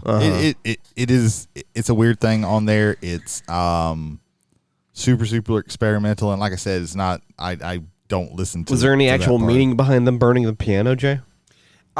From what I gathered, looking at Anita Lockwood stuff, it was just something experimental that she tried, and it worked, and it's just this thing that kind of just is kind of just floating in the ether right now as far as like things to do. But like, she's done. You look at from what little research I did, and I think she has kind of a cool story to herself. Again, she came all the way from New Zealand to end up teaching at Vassar. Like, she teaches music and music theory at Vassar. So as far as, I would say, learnedness in this, I think she definitely has a head up against a lot of people who would just, So I get there's a reason behind it. Knowing that reason going into it, I think would have helped my appreciation of it. But even then, it's like this was an indulgence on an album that more hit than miss, but this was a giant miss for me. Yeah, the last track, you mean? Yeah, just that last track was a giant miss. I see that. It's one of those things that, like, I'm okay with it being on there because, like, if I want to listen to this album, I'm just going to ignore that part. Yeah. But when it comes to like people doing weird shit in art, like I appreciate it that it's there. It takes a lot of balls to do that. At the very least, they named it Piano Burning. Like they could have named it something weird, and then you're just, what the fuck does this mean? Well, what is this going on? Like, that's part of it. Is all of them that have done this? That's the name of the track is Piano Okay. Burning. It's always Piano Burning. okay, All in all, I very much enjoyed the album. Like, that's good. I was worried about this one, but like I knew it was like weird enough to where like if everybody was just like shat on it, I'm like, okay, well, yeah, it's a weird thing. But I thought it was something that more people need to know. They actually their record label is Sub Pop. Oh, interesting. Yeah. I'm sorry, Ethan, I cut you off. Yeah. very much enjoyed the album. The 2 songs instantly added to my playlist. Looking forward to their next album where they have piano rebuilding. So I think right now they've released like several remix stuff, but I haven't listened to it. Like I listen to them every once in a while. I don't like super follow them. Jay, what's your final thoughts on this album? I think I appreciate experimental music. I don't always like it, but I do admire the fact that someone is going to go out there, or if some group is going to go out there and try new things in the art. I think sometimes you find diamonds like you had with, now I forgot the name of it, but the one where like they're doing the effect of the background music is car radios passing in the night and kind of goes and comes, so it kind of puts you into that. And then you have stuff like La Mala Ordina where they fuck with the vocalist's voice, and when the vocalist is as good as David Diggs is, you don't need to fuck with that. Keep that in the background and like make that part of the background. And I think this group could make that work. But when you're distorting quality music and quality singers, and particularly quality hip hop artists, where rhythm and cadence and flow is so important, I think that's where they kind of miss out on this. Of the 3 albums that weren't mine, this is the one I liked least, but I still liked it. I thought it was a very great endeavor. And fuck Piano Burning. I loved it. Like I said already earlier, I loved it for the most part, of course with the exception of Piano Burning and the intro just had a little bit of frequency stuff going on in it. Besides that, though, I'm a big fan of David Diggs anyway because I love Hamilton. His style and cadence of rapping and dropping bars is fucking phenomenal. And although you don't hear me using that kind of terminology often, because I don't listen to hip hop very often anymore, just because, grew out of love with it over the years. Like eventually it became, my personal opinion, like pop music in general. A lot of it's watered down, it's, always, mainstream music, quote unquote, always placates to younger audiences because parents have infinite money for their kids. That's not really a thing anymore because of streaming, but it's still sort of like still in place. But I love this because it's different. It had its own aesthetics, had its own atmosphere, and I just really enjoyed it overall. So, Brady, you try that Visions of Bodies Being Burned. Visions of Bodies Burned. They have a song. I was confused because they have a song on there called "Visions of Bodies Being Burned." I need to re-listen to that one. It's been a little while since I've listened to it, but I remember liking it a lot. But yeah, this is one of those like really and truly like this is something that I usually listen to as an album. Like I have like Nothing Is Safe in my playlist. I have Blow the Fang in my playlist, but I don't. And I'll listen to those songs, but mostly most of these songs I'm going to listen to, I'm just going to put on the album. And it's a really weird, interesting experiment.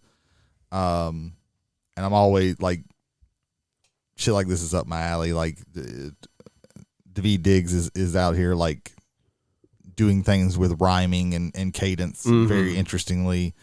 And then you have like use of sound and noise and things that you wouldn't necessarily hear in a in like a rap beat or something like that. So the producers are doing really interesting things too. And like I said, I like the feel of. I have a thing for albums for when people like, okay, we're gonna do something that feels like a horror movie. There's a few other. It's their gimmick. Yeah. I don't necessarily like it if like your whole thing is a gimmick, if that's the whole gimmick. But like when people like say, okay, we're gonna make more or less a concept like album, a theme. Then we're gonna theme it to like horror. Right. I do like that. So yeah. So that's clipping. There existed an addiction to blood. So now we're on to Jay's choice, which, looking at the timeline for it, I forgot because the plague happened. But before Coronageddon, we had an artist drop an album. Jay, enlighten us. So it's very poignant that you bring that up first, because that is a major reason why I chose this. So I chose The Weeknd's After Hours, released in March of 2020 on the 20th of March. So 20 March 2020. Oh, Too much 20. The day after my birthday. There you go. All right. If that is reminiscent to everybody of that time and era, yes, this happened right before or at the very start of the coronavirus. I'm not saying that in any way tongue of cheek to say I'm blaming Abel Tesfaye on fucking causing the coronavirus, but this is the album that got me through the year that was the first year of the coronavirus. This is one of the best albums, top to bottom, that I've ever listened to. So much so that if we did our top 5 chalkboard spoiler, this would probably come in at a strong number 2. I mean, one of the songs on the list is your number 2 song. Is my number 2 song of all time, yes. But yeah, top to bottom. The first time I heard anything off of this, for all things, it was the theme song for WrestleMania that year, the year of the coronavirus WrestleMania, which was, again, The Weeknd's After Hours. Or not The Weeknd's After Hours, but The Weeknd's Blinding Lights, which, good God. The first time I heard this song, I thought it was from the 80s, and it was one of those that escaped me. The Outfield's Your Love. Josie's on a vacation far away. Everybody I knew that grew up in the 80s heard that song, and I had never heard it until like 2015. Like it like skipped me for like 35 years. How the hell that happened? I thought this was another instance of that, because this is so like 80s style synthesizer, like everything about it just felt the 80s. It's like, when did this song come out? Because I missed it. It's like, no, I didn't miss it. It came out this year. It's like, what? And so I started like picking up tracks from everything, and eventually I bought the album. And yeah, in that year of isolation, in that year where we all had to be apart from one another, in that year where we had to wear masks and, see numbers every day that were just absolutely fucking soul crushing. These are the songs that got me through it. This is the album that got me through it. And I will be forever grateful to Abel Tesfaye, AKA The Weeknd, for what he did with this album. And again, and I will say this until I am dead, the fact that this was not nominated for any of the major Grammys that year is not one of. It is the biggest bullshit fucking move by the Grammys Academy that has ever fucking happened, because there is nothing terrible about that. You may not like some of the songs, but everything about this is composed perfectly. It's one of the best, in my opinion, concept albums that I think has ever been put together. I get every single idea here. This was a very personal album, not just songs, but personal albums. When you hear things like Snow Child, when you hear things about escaping LA and about his disillusionment with like the whole thing about like being in the record industry and all these other things, it's fucking amazing. Like for this to follow Starboy, which was basically him saying I'm on top of the world, and then like dealing with the aftermath of being on the top of the world as far as music, like this is just absolutely fantastic. Again, and he created like a character for this album. Yes, and ran with it through that in real life told a story. Yeah, several videos that were just absolutely fantastic. I would say of the original release, Save Your Tears, there is a duet version of it with him and Ariana Grande that is fantastic. Yeah, it's very good. It's a tangent though, because it's not on the original tracks, but I would definitely say if you enjoy this album, go find that track as well, because God damn, Yeah. he knows how to produce good music, not just popular music, not just hip hop, not just music. It is so good. I love this album. My first introduction to this album, I think we were up here watching Dynamite. You had an epiphany. It was like, oh my gosh, has anyone seen Stephen Colbert recently? And you pulled up this clip of The Weeknd playing Heartless, Which actually is thanks to that man right Brady. there. Oh yeah, Yeah. like that was And like I loved the beats to it, the cadence that he was singing, and all the visuals going around him with yeah. like, You the think moves- like the usually moves like moving. okay, somebody's on a late night show. They're just going to They're here's on the the set over stage. here. They're gonna play in front of the band. No, like he cuts to the band and the Weeknd isn't there, and then the camera moves to the back, and the Weeknd is sitting there with like a cup, and then like he just starts walking down the hall and walking down the stairs and all you this. can hear in the background like the audience, and they're cheering, Yeah. but it's all in the background. Like it's not even like they don't have the mics hooked up in the crowd. You hear Yeah. it from the mic that's on his that's on him. Yeah, and he starts playing the song, and then like as he's going, like the lights are flashing with the beat of the song, and like because it's on a set, like he's walking down a hall, and then he walks around, and then you see the hall like turn around, and he walks back down the hall, and like it's like a really music video. it's almost like a music video, and he did this on a fucking late night show. Like like I saw that, and I was like, oh, this is really cool. So that was my first introduction to the song. And then everything that follows after, like Save Your Tears, In Your Eyes, Hardest to Love, Alone Again, like all these songs are automatically on my playlist. Like I have half of it. I think the first time I heard The Weeknd was Blinding Lights. I think that single just stood out to me. This to me is one of the best narrow it down to pop music. Like new age pop. Well, the thing is, New age has a connotation to it. the as thing, far as the British new the age and new this wave. So. this album, for one thing, pop music within recent memory, probably at least 20 years or more, pop doesn't have concept albums typically. They at one point they did, but in a long it's because concept albums were pop, right? Like, it was right, but it's been a very long time since I've listened to pop music where this is so good that it transcends the genre of mainstream pop music, of R&B, of all of the influences, of all the electro pop, of all the 80s influences, just stands out as one of the best things I've heard in recent memory as a whole album. Also another thing that doesn't really, happen as much anymore. All the songs stood on their own.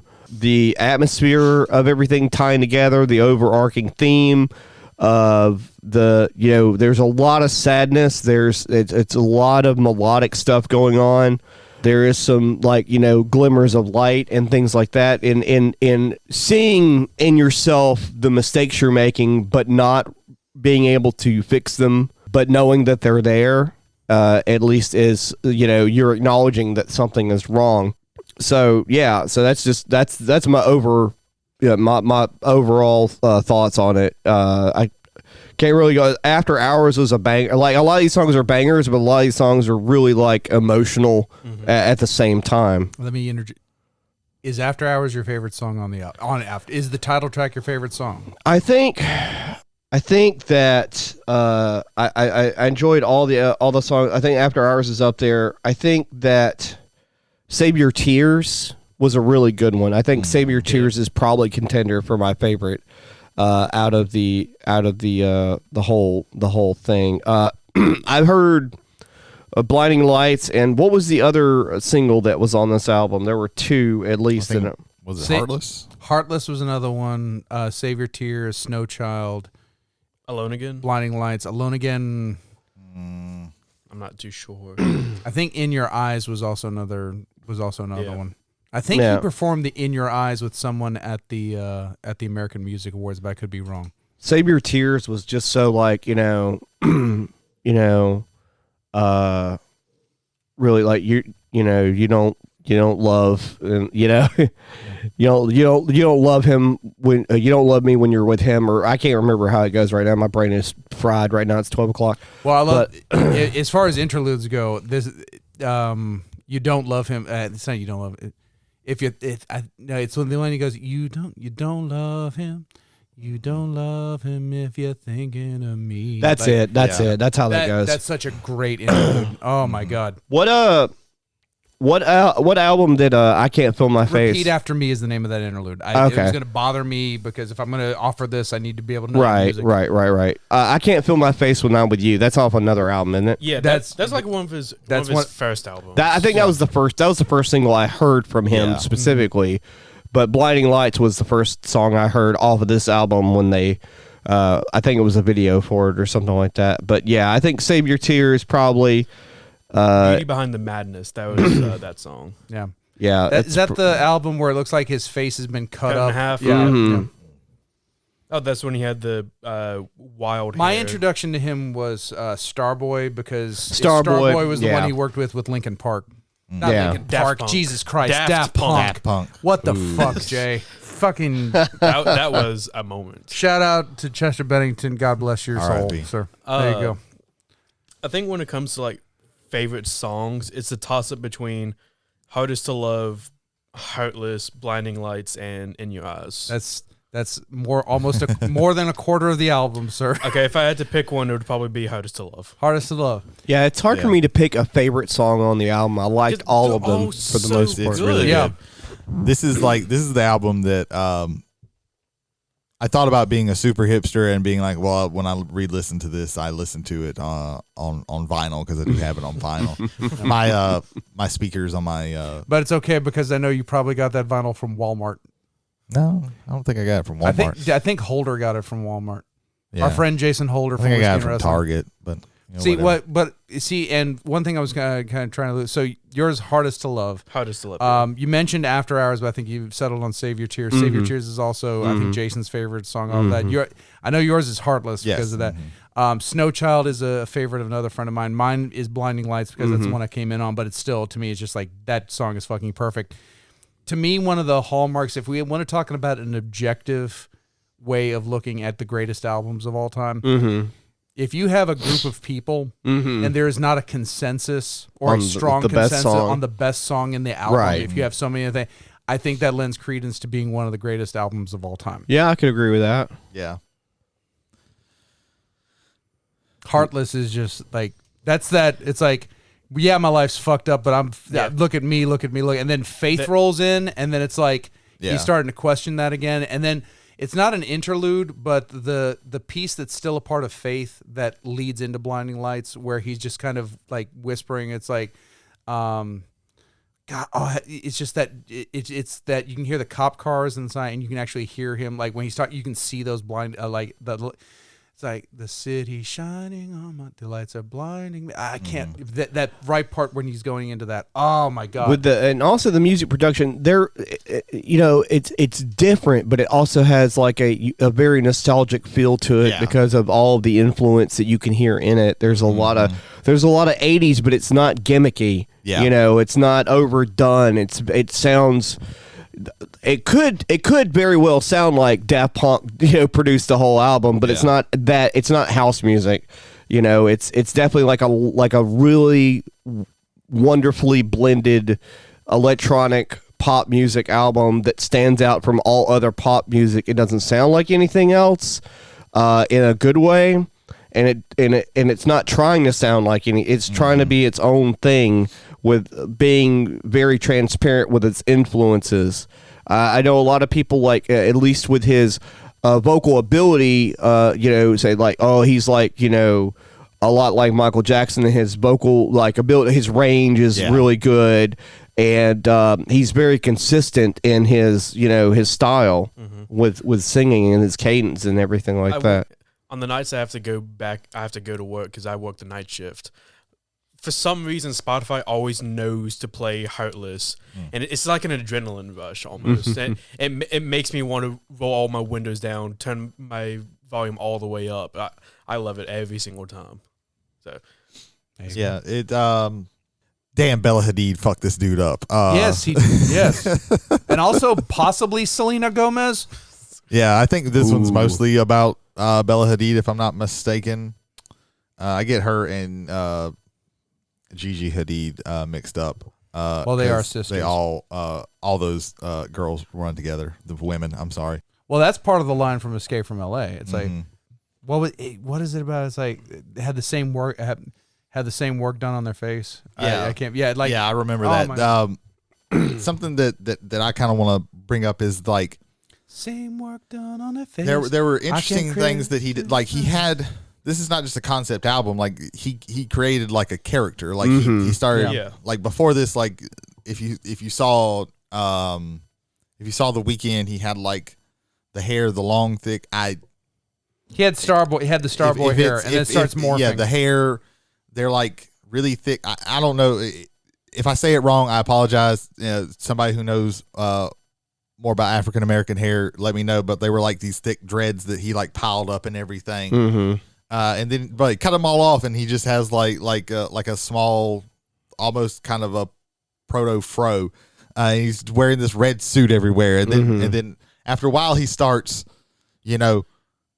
performing with a bandage, with like a little bit of like a bandage on his nose, and then the next time he performs at something big, he performs with like his face all bandaged up, and then he starts doing this in the music videos that drop as well, and then you're like, what the fuck did he have? Like, did this character have a wreck? And then you get to the Save Your Tears, and it's realized this is plastic surgery. This is not. This is not like a wreck. This is a vanity thing. And I think that little things like that he did, like these are the things. And then he really didn't get plastic surgery. Yeah, makeup and makeup. And it was makeup where he had like huge, like it was like borderline disfiguring, right? Like super, like the people that you see, like this is plastic surgery taken too far. Like that's what he had. It almost had like a Barbie doll effect. Yeah, it was very off putting in that video, and I think he even performed like some made some.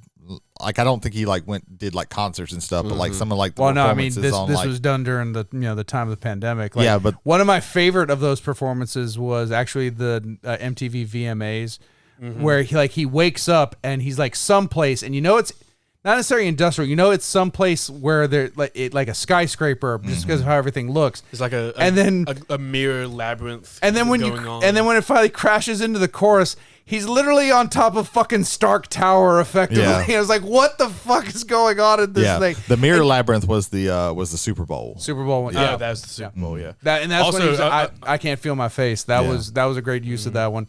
The lead up, like that's personally for me, that's the best. That's actually the second best Super Bowl performance of all time for me. Especially when he gets back down the field and they're playing Happy House, which was his first big single that got him on the map, which I think of all things was like on his mixtapes that he was selling in Canada. But when that drum beat starts, and then it starts picking up, and then it's, oh shit, this is crashing into Blinding Light, and he goes straight into that. It's like, oh my god. Like, he has got his finger on the pulse of everything music as far as like writing, production, presentation. I can't say enough about him. I can't say enough about After Hours. Like, I this can't. entire album is a very solid album. I don't know a single person that doesn't like a song on this. Yeah. So we're doing a lot of praising, but one thing that kind of that when I was listening to it this time that kind of annoyed me, and I think it's just more of a personal preference with me, is especially in the earlier songs, like they use a lot of like trap beats, and I'm not a big fan of trap beats, like that hi-hat with the snare hitting. And then they move away from that with songs like Blinding Lights and Save Your Tears, and it's more of like an 80s beat behind it. And then it kind of goes back and forth, I think, later in the album, but like those are like, it doesn't make me like those songs really less, but it's something that stuck out to me this time. Okay. That past listen tos I haven't called on, and it's something I think it's more of a personal preference with me. I'm not real big in, like, I don't listen to a lot of like new hip hop because I don't like that trap beat thing that everybody's doing. I get that. Okay. But yeah, that's like a minor thing. I was just like, oh, it's a trap beat. Okay, this next one's a trap beat. Oh, I don't particularly like that, but like it's not enough to like make me like hate a song or anything like that. Yeah. So are we creeping up on our final thoughts on? Yeah. If you guys want to start it, I'm cool with that. I think I've said my final thoughts like 5 times. I think we all have for the most part. It was a phenomenal album. I'll go back to it at some point in the near future and listen to it again, and soak it in a little bit more, and have more emotional attachments to some of the stuff that's happening, because I couldn't focus on the whole album when I was listening to it, but I did enjoy it. Was it because you were watching AEW? No. Was it because you were talking with us while we were watching AEW? No. I was listening to the songs while we were. Well, I was barely like engaging in what the AEW shit was. I will more than likely listen to one of these songs on my way home tonight. There you go. Yeah, this is a great album. Interesting concept. Something that and I'm not real big into like pop music, so this might be something that's been happening for a while that I've just missed, but something that he does that you don't usually, that I haven't seen very much in pop, is that he does a lot of like dark stuff, themes. And I know with his earlier stuff, a lot of it's just about like really taking a whole lot of drugs, but like this is one where I think part of that comes from, I think these artists want to do that. I think they want to explore like the true artists in that thing. When I think of that, I think of him, Taylor Swift, Eilish is Billie Eilish. Yeah, I think to a lesser extent Ariana Grande also as well. Yeah. They, once you get to the point where you can dictate what you'd like to have on there, I think that's when you start seeing more of this. That's just my opinion. It might also be, thankfully, like a trend that's starting to set where we get like people like, okay, well, people are starting to see through. It happens every 5 to 10 years, where in pop music especially, people can see through the fakery of some of the shit that's being whether it's songs about clout or money or a guy with a cowboy hat talking about how awesome it is to have a tractor and horse, but he lives in a subdivision somewhere with a $300,000 house and never been on a farm in his entire life, those kind of things. I could think this is the best thing to leave off on. When you mentioned a cowboy talk about farm, I thought it was like, oh my God, is he mentioning Ram Ranch? No. Are we literally going to end our mixtape on fucking Ram Ranch? No. Imagine though. Please, don't look up Ram Ranch. Please, I don't even know why you mentioned that. All the innocents out there. You fucking mentioned Ram Ranch, and now I have to ask, like, what are we up to now? Oh yes. So Jody, end this episode, and I will give out a number, and Brady will know what I'm talking about, and those in the know will know what I'm talking about, but no one else. The number will. 42. All right, Ethan, We're tell us about past 42. Tell us about silence your cell phones. Silence the cell phones. Do you want to know what you should and should not be watching, movie and TV wise? Kevin Shelton and Jared Hubbard. I remember their names now. Good job. They tell you 654. Jesus. I would have probably guessed around 500. Those two fine gentlemen, they talk about what's going on in the movie and TV world, what you can and cannot watch, what you should and should not watch. They have live shows on Wednesday on YouTube or whenever they feel like it. Give them a listen. That's Silence Your Cell Phones. Yes, their opinions are law. Yes. If you listen to them, you have to do. You must what abide they by say. them. Jay, tell us how many different versions of Ram Ranch there are. I already did. Yeah, you did. 654. Tell us about whiskey and wrestling. No, I'm good. No, Brady, take that one. I need to process this information. Jay, tell us about whiskey and wrestling. Brady, take it over, man. Brady, tell us about Fearology. Now you see how what I have to do with it. I do. So yeah, Pick a podcast. well, I only have two. Yeah, that's true. Phreology is a podcast put out by our good friend Jody Kite.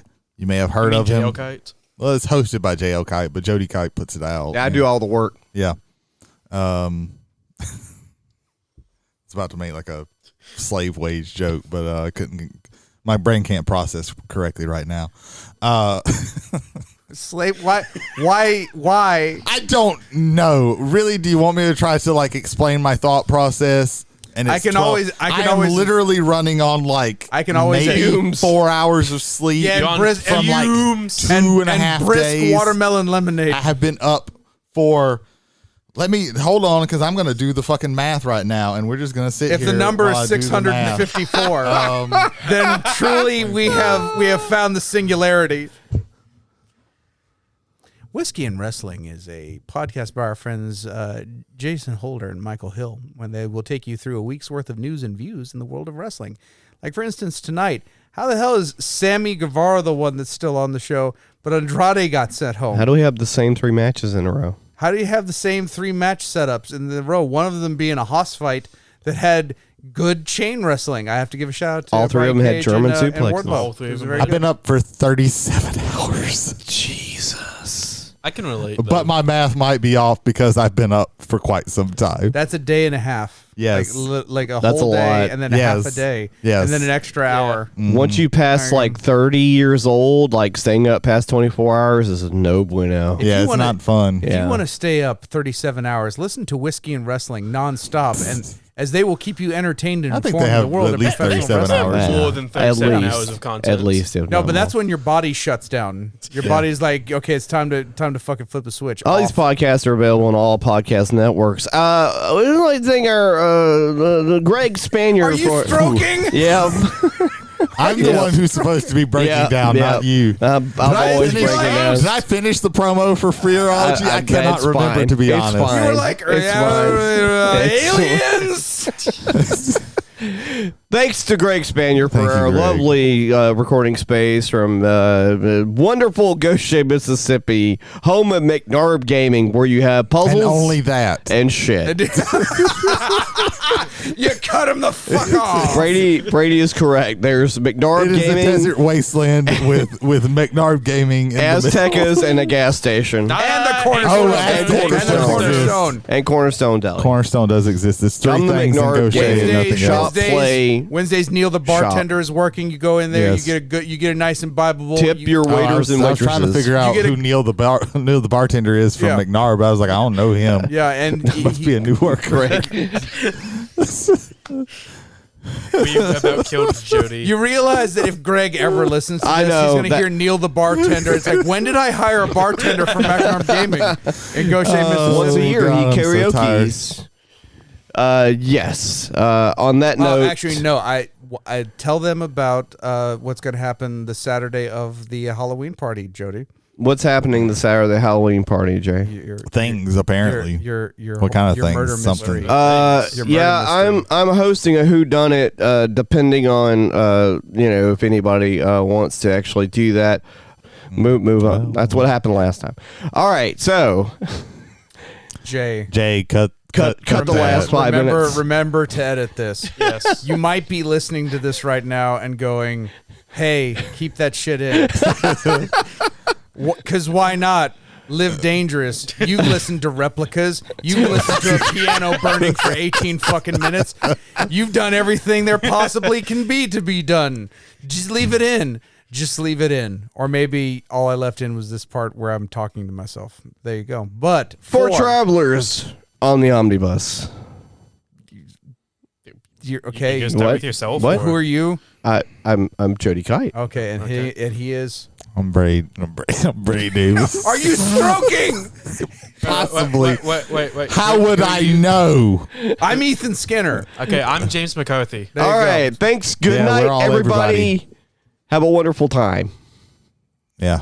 That's how So it goes. next time on Travelers on the Next time. Omnibus, Next time. I will roll of the dice, have more sleep, and we're going to have the 3rd annual Travelers Trivia Stravaganza. Also known as the Omnibus Games. Omnibus Games. I'm running it, so I'm calling it the third annual Trivia Travelstanza. Believe it or not, this is a joke that I wrote when I was not completely out of it. He's high on sleep deprivation. Are you okay, bud? No, he's not. I'm not. He's not okay. Thank you, Canopy. This could have been an email.